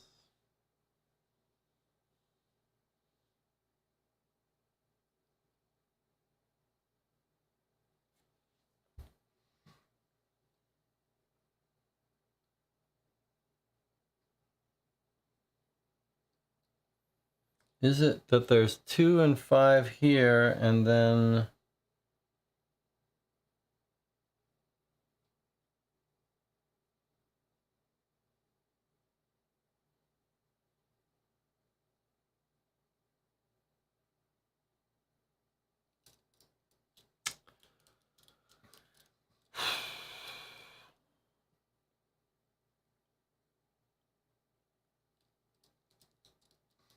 There's so many, there's so many digits here. I can't quite tell if it's something that we just should be blurring our eyes and it pops out, or whether it's...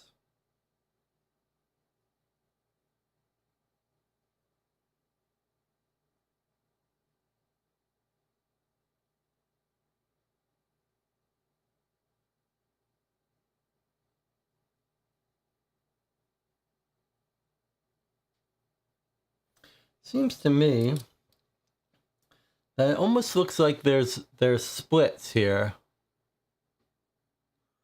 Like, it almost feels like this repeats here, like 5, 3, 3, 3, 5, 3, 3, 3, then a little 2. Like, is it repeating?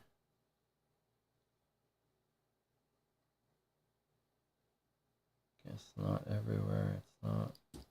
John says, "Can you see if you tilt it? If anything happens, anything like that?" Let's see. Well, if I tilt it, I can. Feels like I can see the numbers a little. They jump out a little bit more. Like you can see, feels like there's 5s and 3s and 2s, but they feel like they're everywhere. Nothing really coalesces. How about if we do it this way? Yeah, it's interesting. You do it this way, you don't see the digits jumping out at you. You do it this way, you kind of see now lots of digits, but they're just everywhere. They look like 5s and 3s and 2s and stuff, but it's interesting you don't see it this way. But how does that help us? Could the arrows be telling you how to tilt it? There's only 3 arrows. That's an interesting idea. Like if you tilt it this way, do you get 1 digit out of it? That's a very, but as you said, there's only 3. It's an interesting idea that we might be being misled by the little digits everywhere, and really it's 1 big digit if you tilt it, but I don't see it. And the fact that it says the clue is that they bore into each other, boring together, does make me think that it's some visual illusion where they overlap.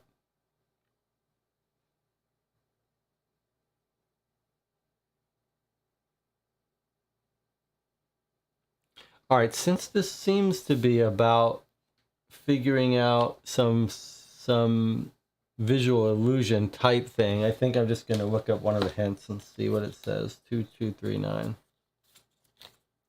That's the only way we're surviving this asylum, is not to be obsessed about not going to hints. Let's see what it says.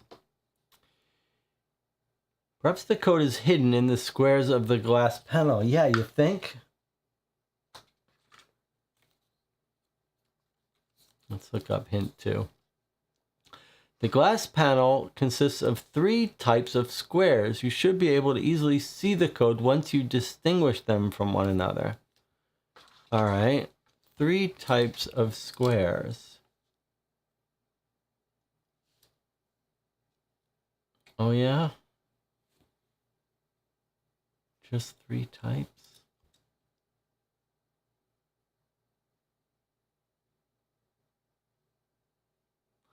I'm not sure what that means, 3 types of squares.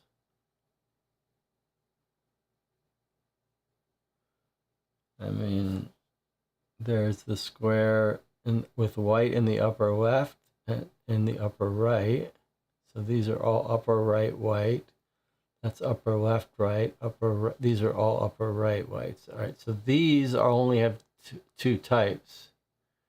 Upper left white, upper right white, and then, but then we've got these with, or is that an upper left white?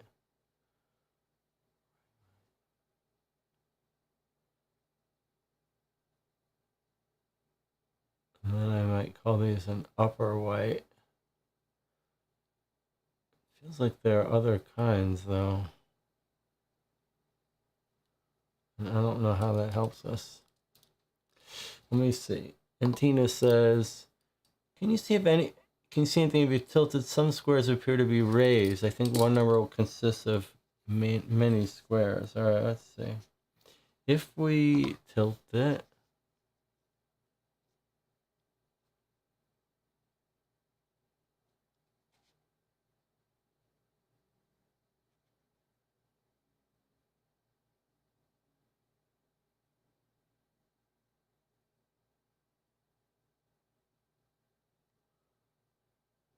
it says 3 types of squares, but I'm not sure I'm seeing what that means. There are dark and light squares, but it's hard to see how they form a pattern. And then there are certainly these weird ones with the dark in between them. One with black edges, one with white, and one without any color, but there's some that have black and white.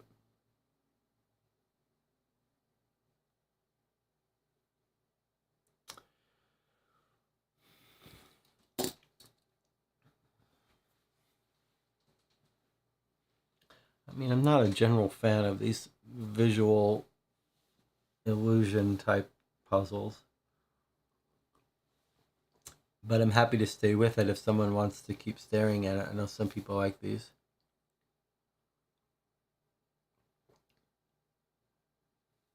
I sort of see 2333, says Jonathan. I'm not sure, probably not it, but do you want to try it? Sure, I'll try it. Nope.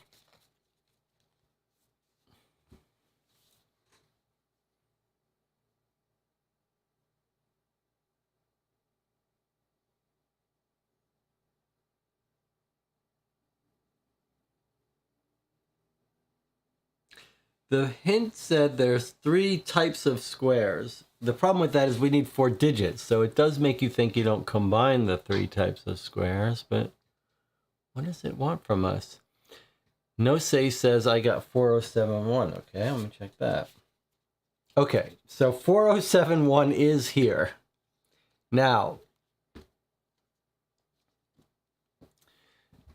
explain to us how you got 4071. Leslie says, I can upload an image. You could. I could try to get it, but can you tell us how you did it? And then I might be able to bring up my tablet here to see it if we need an image, but can you try to explain to us? Marked all the squares that only have a white embossing at the top.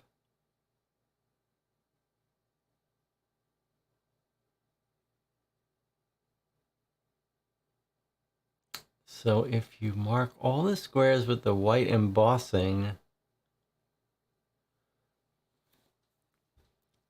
is the solution in the form of lots of little 7-segment codes? Like, are you seeing like a 4 here in this, or are you seeing some big giant 4? I don't think YouTube's going to let you post a link in the comments is the problem.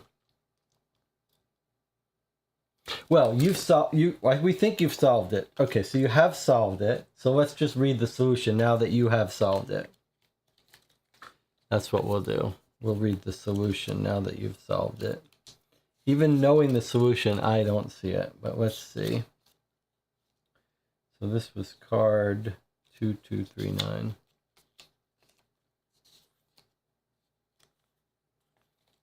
Okay, so here is the solution.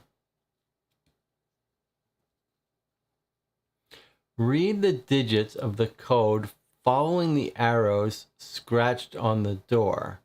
So 4071 follows the arrows direction 4071. So the arrows are just telling us to follow the thing, and then so somewhere here is the 4.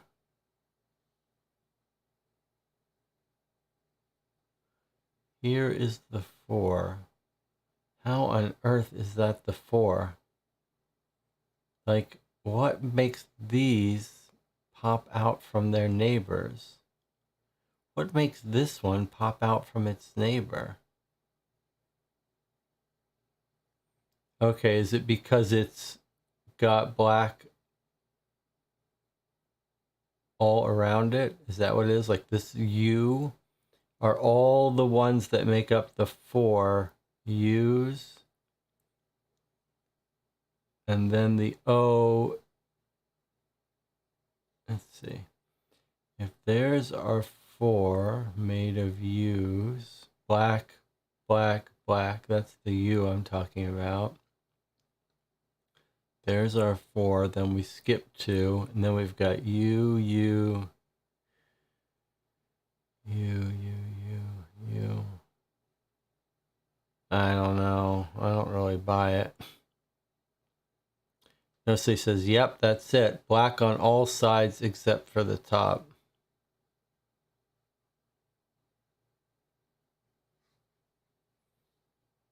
I really don't see it. I still don't see it. It would be nice if this told us, like... But, okay, so then here's the 7. Again, we're looking for squares that have black on all sides and white on the top. And then where's the 1? This is the one here. Black on all sides except for the top. But boy, that is pretty subtle. To buy that, you have to say that none of these others are black on 4 sides except for the top. Yeah, I guess maybe. Boy, that's hard to see because they look so different from one another.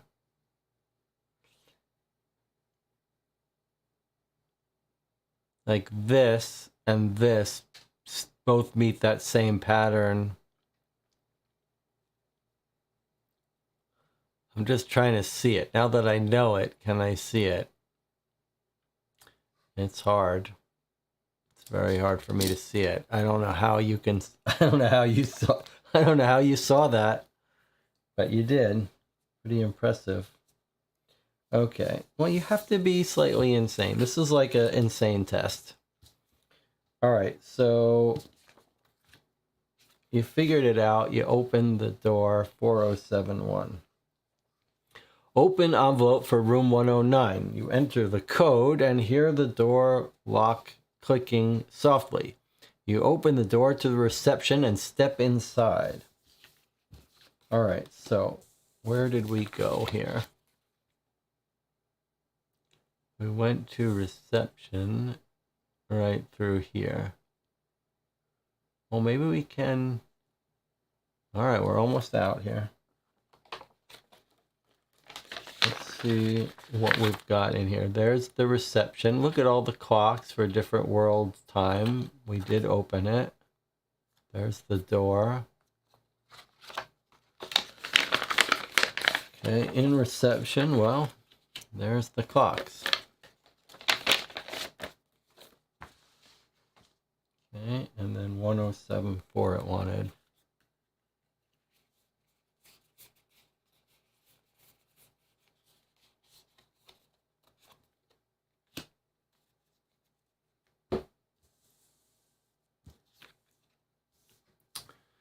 There's a door leading outside. You attempt to open the door, but it's locked. There's a keypad near the door. This door must be used pretty often. Most likely they used a very easy lock combination. You look around on the wall, you notice several wall clocks showing different times. The strange part is that none of the clocks seem to be working. Huh, weird. Anyway, you need to find a way to open this door and quick. All right, so here is the totality of our puzzle. Nothing on the back. Now, you might think that it's the times here. We've got like 7:36. Sorry, 9:36. 9:36, like 9:34, 9:30. These are all off the nines. Oh no, there's a 7.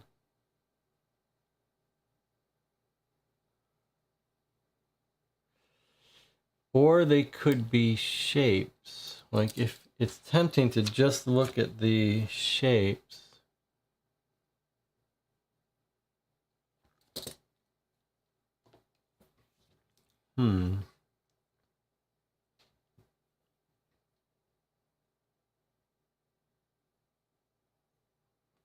The fact that you can't tell the exact time here is makes you think that it's not about the actual minute hand, right? Because this could be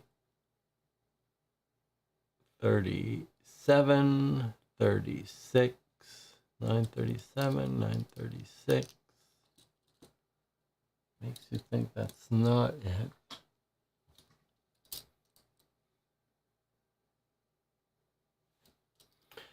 And then there's the spatial arrangement of the clocks.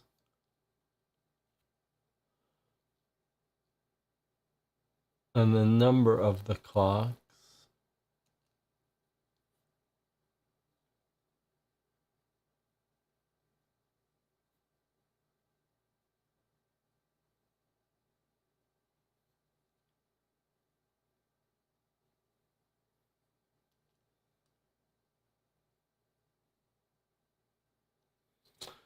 So this is interesting. We've got 6 clocks. They're arranged in a very peculiar order.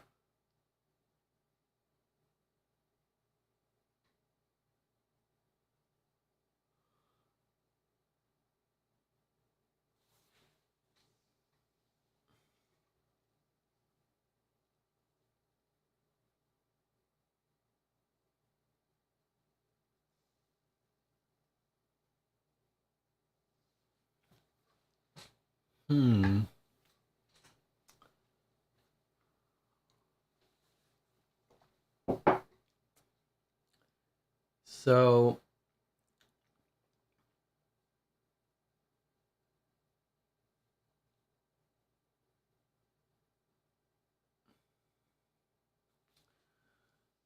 the fact that there are so many clocks, what would the order tell you though? What would the shape of the clocks be trying to tell you?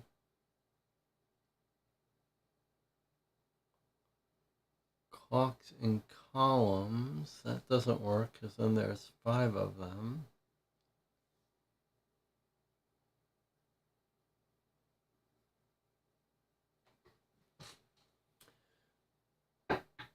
Let's see, if we think about shapes, we've got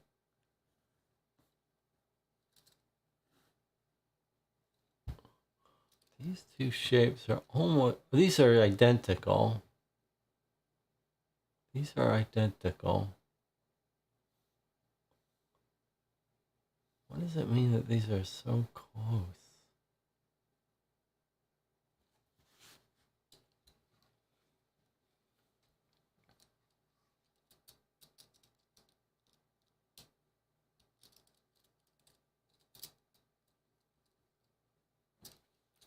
Let's see.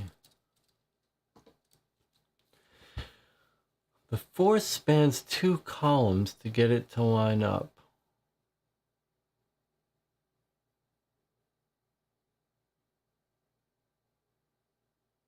Three, 7, 1, 4. Okay, 1 and the 4 and the last two seem pretty clear.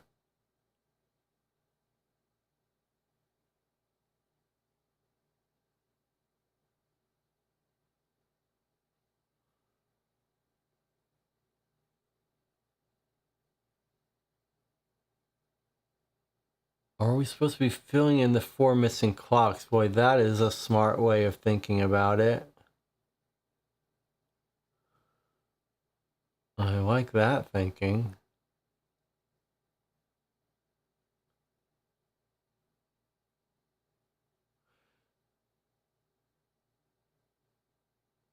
I like Jonathan's thinking a lot. But you seem to be, the channel seems to be coming in with some different theories.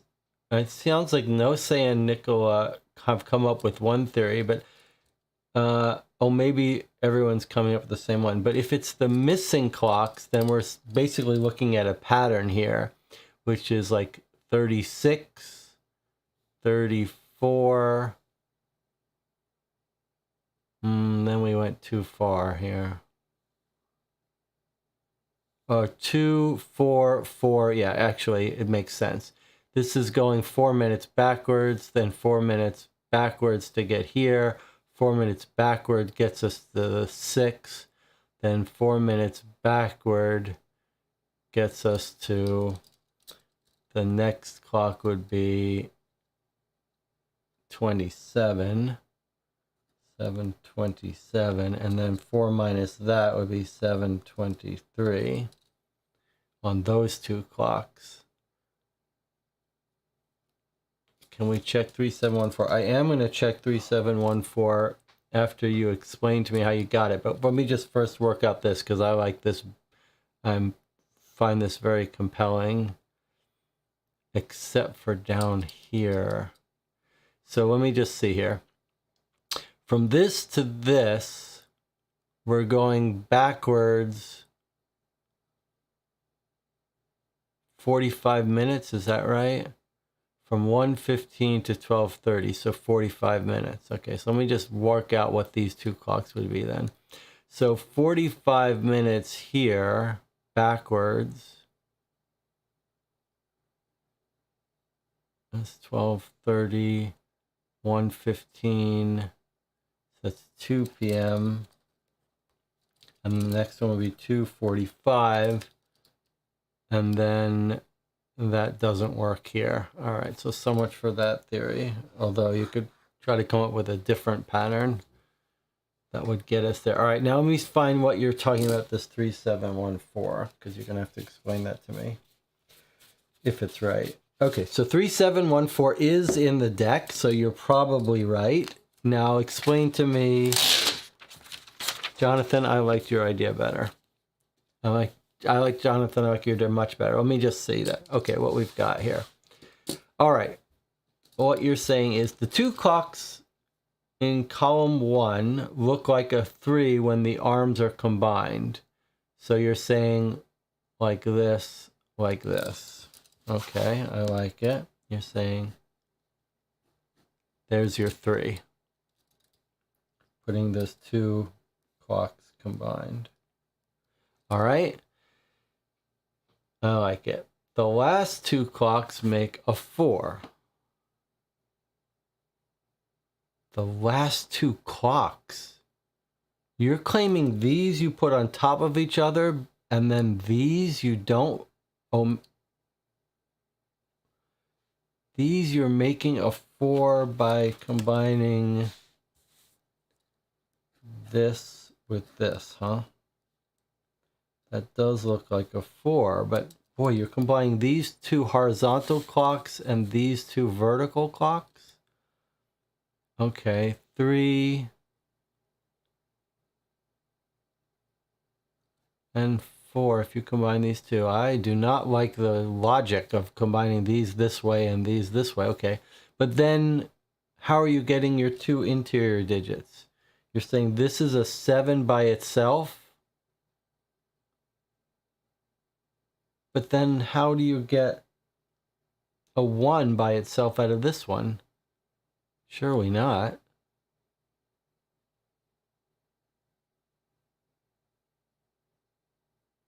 Are you saying that's a 7 and this is the little 1 with the top like that? You're saying this one here is just a 7 by itself. And then you're claiming this 1 is like this. This looks like this, so you're making that a 1.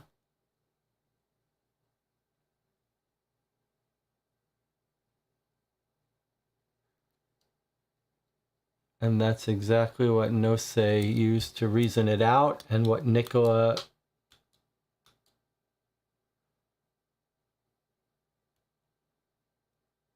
The 1 and the 4 and the last two seem pretty clear. So you guys looked at that. That's your 1 without the bottom. Wow.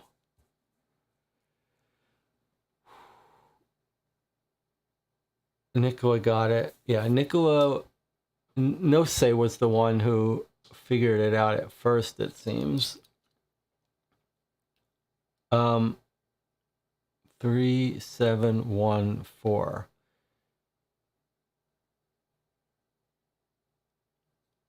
I guess, boy, that's some interesting system here. It is interesting. You're saying these two clocks are together a little bit closer here than these are. So this is your sort of combination. And then if you look at these two, they're closer together than these are. So this is our sort of separator. These are close together, so they form one number. This is by itself, it forms another. This is by itself, it forms another. These two. Yeah, you've convinced me, but woof, that's a little rough. That's for the spatial... That's where you can see where the spatial reasoners amongst us really really pulled off a win here. I don't know that I would ever have gotten that. Yep, you got it. You open the door and step into the cold night. It's still dark outside. You take a look around. You can see a guardhouse. A little closer to you, there's a white van, the motor quietly rumbling. If you want to go through the guardhouse, take card 5499. If you want to try to leave in the van, take card 5020 and replace card 2827 with card 2827 from the supplementary deck. Okay, well, I think this is actually our interesting moment that I've been waiting for. But maybe we should dwell on this for a second. This felt very alien to me, this idea you would combine these two clocks and these two clocks. I do appreciate, however, that the visual distance between these two and these two, like if you did look, like we noticed that there's this weird pattern. I was locked into what Jonathan was thinking about, the missing clocks. But I do appreciate the fact that we didn't notice, but we could have, that these two clocks are closer together horizontally than these. That's an interesting little clue. If I was the editor here, I might say, look, that's very clever. Make it a little more obvious, like maybe put these two really much closer together, have the distance, and do it again here, so that that would be a little easier for the eye to pick up on and use as a clue. But you guys were smart. I mean, I could see that there might have been some shapes here to care about, but I didn't make the logic of combining them, and that's pretty clever that you guys picked it out.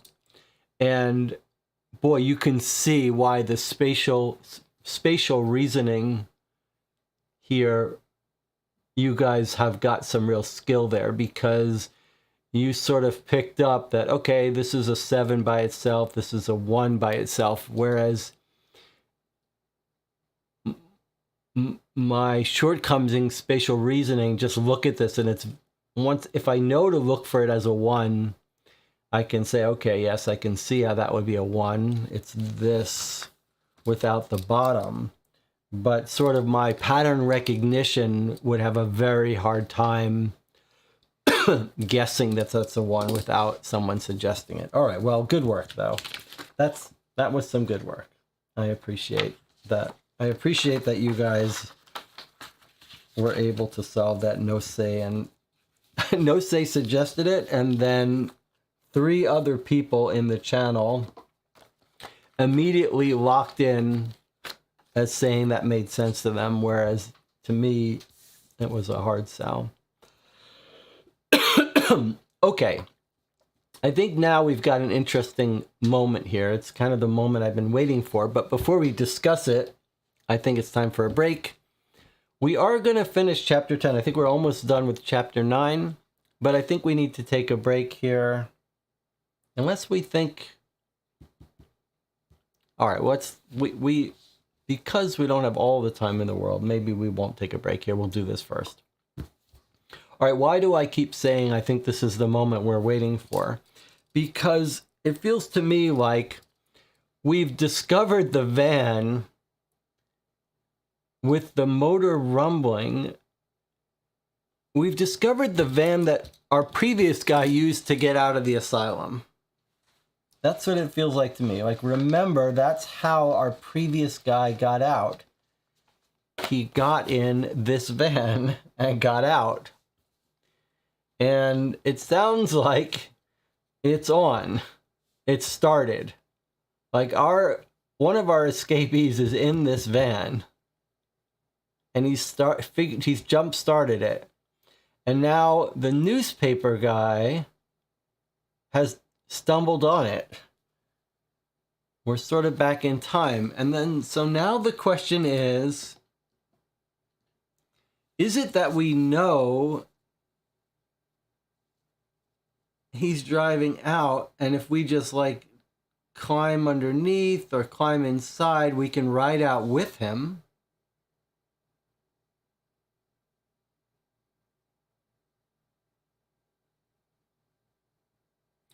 Or is it the fact that we know no one did ride out with him that should make us realize this is the wrong thing to try? Like, do we know this van's about to drive off, and so if we try to get in the van, we know we're going to like grab it, it's going to drive off without us, and then we fall off and the guards see us? Or the fact that we know this is going to be driving out makes us think we should definitely use it as our way out?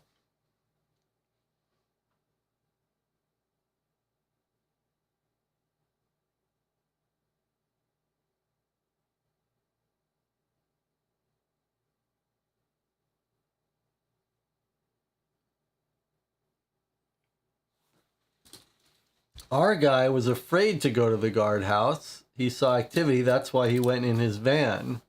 Should we use that information to know that we should not try to go to the guardhouse?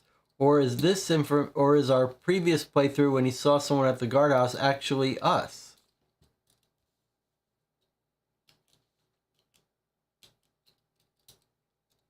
Do these numbers mean anything? We're not supposed to have this yet. I was just reminding us about the van. This is all we have for now. All right, we're going to have to take a vote here. I've laid out my case for how to think about this. We know the van is about to escape.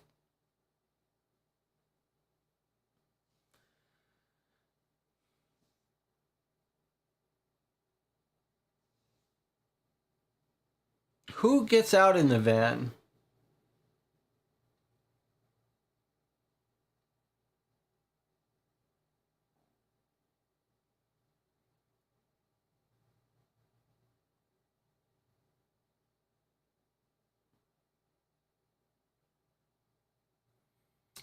Is it the bank robber who gets out in the van? I'm trying to think if that guy in the van is going to let us escape with him. If we do want to leave in the van, take card 502 and replace. So we do a replacement if we try to leave in the van. If we don't try to take a replacement, we take a card.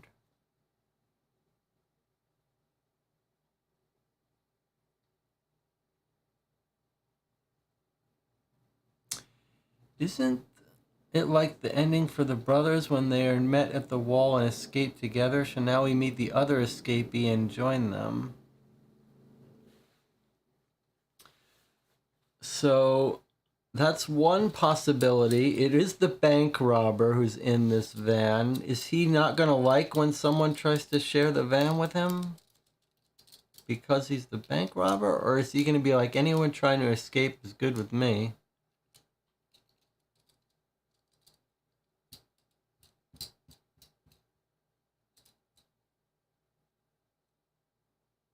I guess my inclination would be, our previous robber said, look, I can't go out through the guardhouse. There are people there. It's dangerous. So I'm going to drive out with the van, and we know he does get out.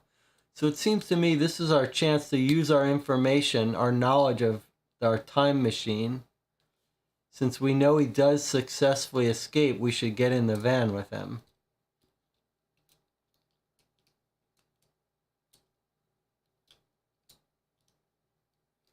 Especially since from our previous playthrough where he started the van, he remarked that there were people in the guardhouse that he was scared of getting caught by. So I think we need to get in that van. But let's have a vote and make it official. What's it going to be? Vote for van or vote for guardhouse? Those are your choices. Vote for the van or vote for the guardhouse. And we think that it's the robber in the van who's about to escape.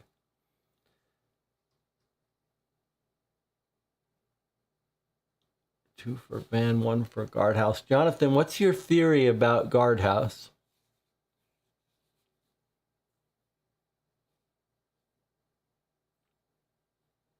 Remember that we can't be the person that the robber in the van sees at the guardhouse because the van's already running. That means the robber has already seen activity in the guardhouse before starting the van. So he's already seen activity in the guardhouse before he started his van. Then he started the van. Now we've stumbled on it. John says, I think maybe we'll get run over if we try to get in the van. I mean, you could be right. You absolutely could be right. There's my view when I want. Actually, I need a top-down view like this.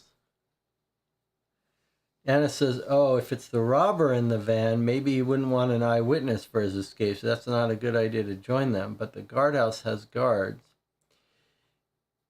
We do have the chloroform. If we die, we can try again. That's true. The other thing is, if you don't believe that this game is going to invalidate time, the suggestion would be that we're not going to actually meet the guy in the van, because if that happens, we would have seen it on our previous playthrough. So if it's obeying the basic idea of the logic of this game, then when we try to get in the van, we're either going to fail or we're going to sort of get underneath it or climb on top of it, and the guy in the van's not going to notice us. All right, 2 for van, 1 for guardhouse. Looks like Anna is voting for van, even though you got to start your sentence with vote van. All right, but that's enough. We're going to stop it. I'm voting for van 2. So we're going to try to escape in the van. We're going to take a break first, a little bit of suspense. We'll come back. We'll try to get in that van. We'll see what happens. I'll see you in 8 minutes.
Okay, we're back.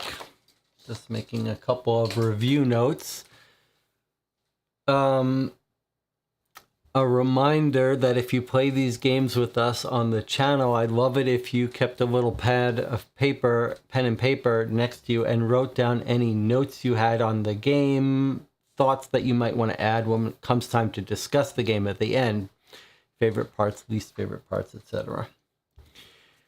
All right. 8 viewers, 2 likes. Now, there's 2 ways to think about that. One is that you are doing what you should do, which is you're not giving this a like because you don't like it. You don't like this game. You're still sticking through it to the end because there are like 4 or 5 of you playing this game with me. So it's not a criticism. I'm not telling you to hit that like button if you disapprove of this game just because you're watching it. So you do what you feel is right. I am not guilting you. You do not have to click the like if you... Here's what this is the way to do it. I got it. Have a philosophy for liking videos. This is my request and suggestion. Have a philosophy.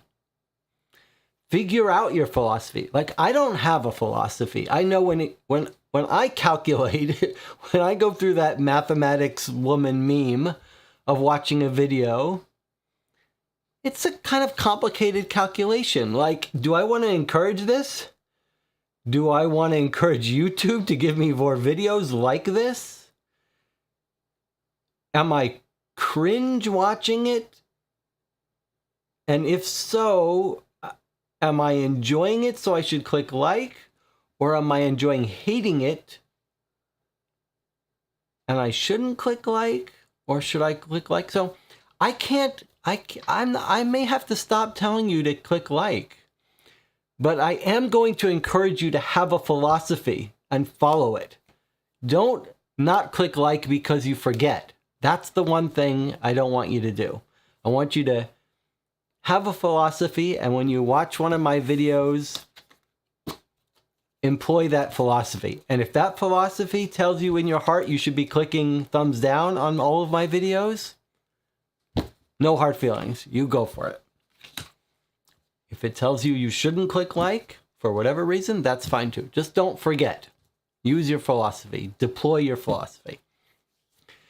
All right. So I'm not guilting you anymore. I'm not going to feel guilty for making you feel guilty, because from now on, that's our strategy. I'm going to encourage you to use your philosophy.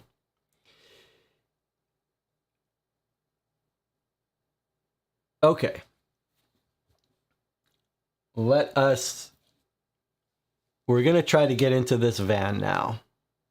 We've reasoned it out. We've decided we know this van because of our time travel information. We know this van is getting out of here. So we're going to try to hop on board. So we're going to take card 2827 from the special deck. And we're going to replace it in. A little nerve-wracking. Put that off to the side where we'll look at it. And we're going to take card 5020.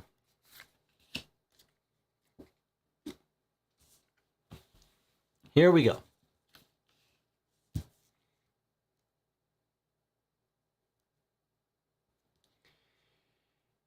Another replacement. Is that right? To try to leave in the van, take 5020 and replace 280. Okay, so 2 replacements. Replace card 8280 with card 8280. Do not look. You run to the van and approach it from the back. The doors are locked. You need to find a way to open them. If you stay out in the open, you'll soon get noticed. You frantically look over the back of the van in search of clues. You highly doubt that the driver of the van would choose something complicated as a lock combination. Most likely, it's quite obvious, perhaps even right under your nose, so to speak. Take the envelope with the van, but do not open the envelope. So this is kind of fun. When we escaped in the van, we had the key. And the key let us open this door, and then we opened this right up and did a puzzle inside it. Now that we're approaching this van without the key, we don't get to open it, and instead we're going to have to solve it with this. That's quite cool. In fact, this is my favorite. This is has to be the coolest moment of this game, where someone else is inside. It made sense. He had the key. All right, let's not forget to do this. 8280. That's pretty cool, right? That's pretty cool. Okay, so 8280, another replacement, which is also fun. Okay, so that goes out. 2 new cards get stuck in here. Very interesting. Very interesting. We're still in chapter 9. We're not at the finale yet. Okay. Take the envelope then, don't open it, and now 6916.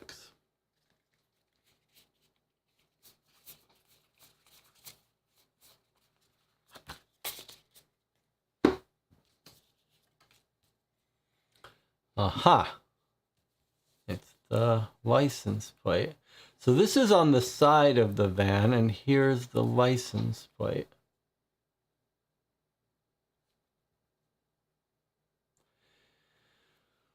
Okay, well, something jumps right out. 1632.96, right? That's 2 times 8 is 16. 2 times 16 is 32. 3 times 32 is 96.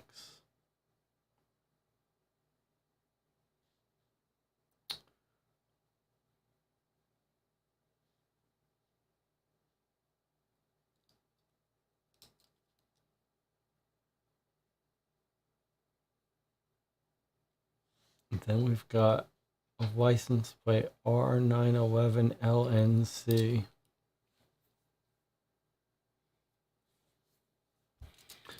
All right, let's think about it. The fact that this is cut off suggests there's more numbers here.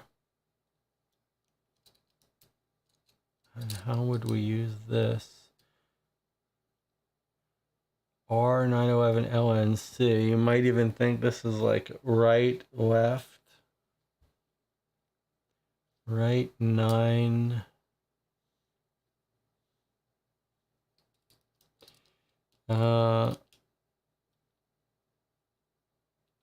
Let's see. Oh boy, you guys are good. You guys are really on top of your game today. Let's see what the chat is saying. I see RLNC with numbers under them. Look at what people have figured out. We've got an R with a number under it, an L with a number under it, an N with a number under it, and a C with a number under it. So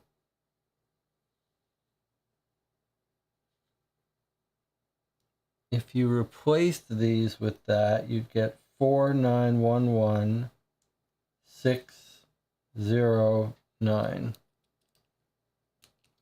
But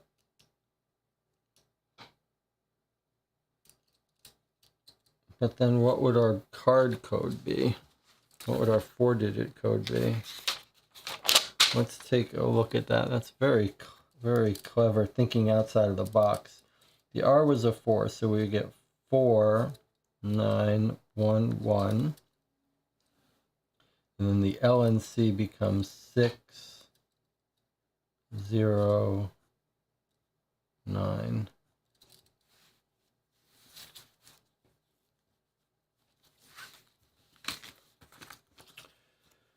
All right, but now what would you make our 4-digit code be then?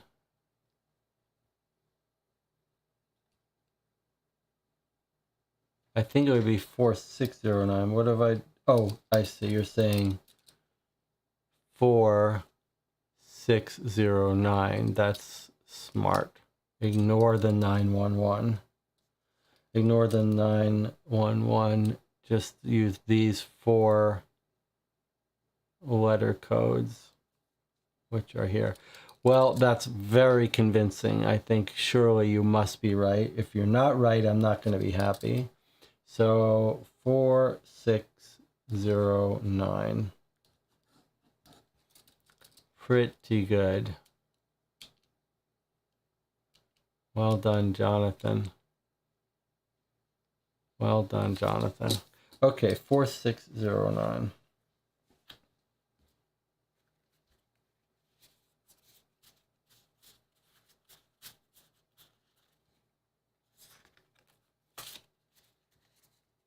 That's how a well-done puzzle should work. That when you figure it out, you know that's going to be right. And we were all convinced how logical that was. If that wasn't the answer, we would have been mad. But that's how it should be. It shouldn't be that you got 10 things to try. All right, that was quite fun. But boy, that was smart. I think it would have taken me a while to think to do that. But it makes complete sense when you look at it. Okay, here we go. Now, what's going to happen? Are we going to be able to get in this van and we're going to surprise the robber? If you're trying to open the back of the van, take card 2827. That's the card we replaced. So we're seeing a replacement now. Otherwise, take card 5523. How would that have happened? Like, how on earth would you... I guess maybe that's how they all work when they're... Most of the time when you turn over a solution, it just says you're right. Occasionally, it seems to think you might get here by accident. I'm not sure how on earth you would get here by accident. But okay. Or why you would ever need to replace this. I mean, why you would ever not want to replace this. How do you get here? Anyway, here we go. You enter the right combination and remove the lock. You throw the back door of the van open and climb inside. You recognize the man sitting behind the steering wheel. You climb over to the passenger seat and smile at your partner. Our partner? I thought we were journalists. Now we're a partner bank robber? Take card 4261. Or is it just saying our partner in escaping? Maybe it's going to explain it here. This is a little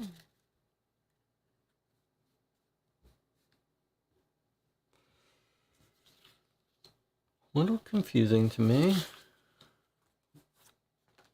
Let's see if it's going to explain it. Ian, Jacqueline. So you came after me after all. To be honest, I was beginning to doubt you. Of course I did. I'm sorry, things didn't go as planned. This place is a nightmare. Even though they locked me up like some sort of psycho, I was never going to leave you here to rot, although it would have been best if you hadn't been caught in the bank. Where's the money, Jacqueline? Don't worry, the money's safe. Now drive. Take the first exit at the roundabout and then take the A1. We'll be safe at the safe house in an hour. Okay. What? What? Someone explain what happened to me. We went from being a journalist to a bank robbing partner. How did that happen?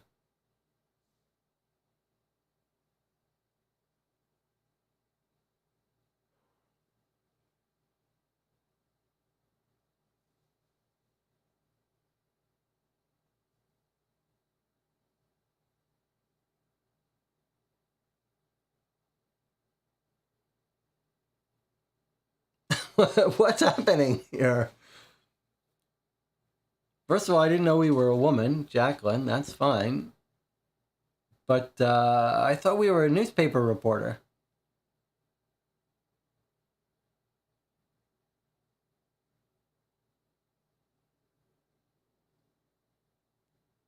Or we pretend. This is the second little ending where the person seems to suddenly have some knowledge. Is it that on the last game we just wrote it up to memory experiment impairment. So I guess we're going to assume the same thing here, that this person thought they were a journalist, but they were really a bank robber, and their memory just came back to them. Where's the money? Don't worry, the money is safe. The last guy was fine. His memory was intact. He knew he was a bank robber. This person seemed to think that maybe if we go back and read the cards for this one, it'll turn out we know they weren't really a reporter. But they gave us their whole backstory about how they snuck in here to be a reporter.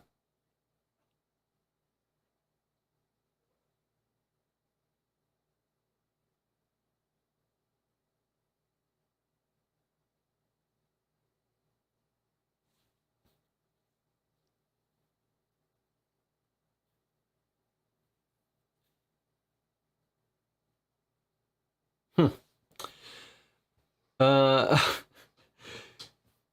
do we have time to see the core form option on the other red cards?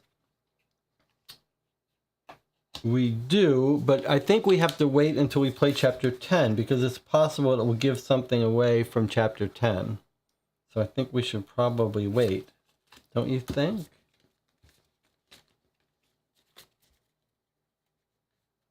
Yeah, we should wait. But it was, I gotta say though, it was fun getting in that van and knowing that the robber was in it. Like our plan paid off. That was kind of, we are matching people up. We matched two people up with each other. It wasn't just,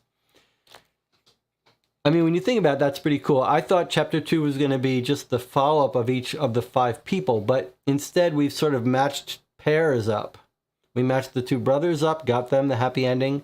Matched these 2 bank robbers up, got the happy ending, although we don't really understand why the journalist is now a bank robber. Okay. So, we got to fill out our Chapter 9 thing here. So, Chapter 9, we started at 11 o'clock. We're ending at 1:55, so about 3 hours. We took lots of hints. We don't care. Either way, we did not get our best result. All right, it's 2 a.m. It took us 3 hours to do this one. We're going to finish the game now. Is it dangerous? Maybe I shouldn't speak so... Maybe I shouldn't say it so definitively like that. Let's put it to the channel. You guys are the ones that are getting us out of here. All right, so you're going to have a vote now. You're going to vote whether we continue and do the finale of Chapter 10. We've been playing 3 hours. We know it's a little dangerous to play these games when you're not fresh. They start to get more frustrating, but we've been going to the hints, so it's not so frustrating. But you know what? I'm okay either way. So we're going to have a vote now about whether you want to play Chapter 10, the finale now, or not. If we don't play it now, we should play it tomorrow, Sunday night. So let's have our vote. Vote to continue or vote stop. So vote continue or vote stop.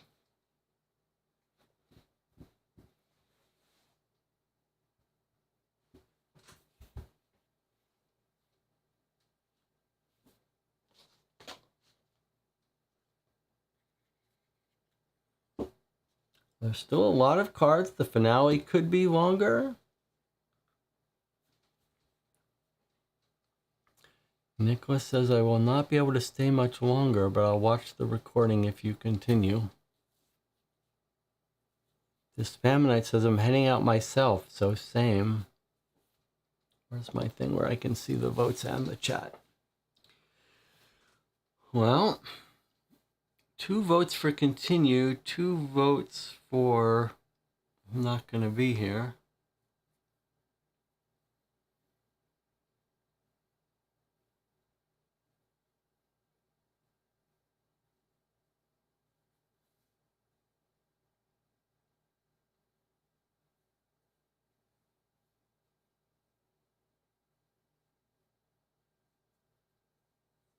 Yeah, Jonathan is asking the natural follow-up question. Would you be, if we did it tomorrow, can you be here?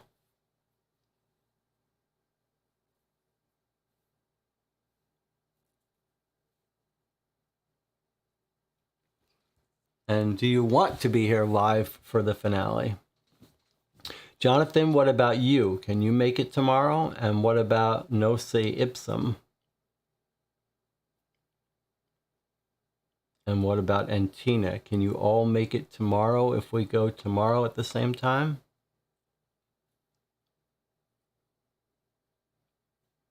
Jonathan says I should be able to.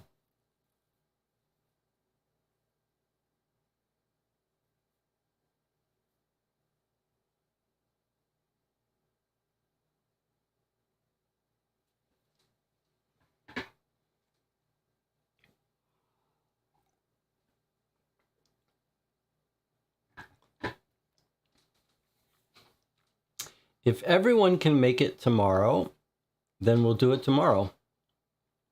And Tina says, I can't make it tomorrow. No worries. This is where it gets more complicated.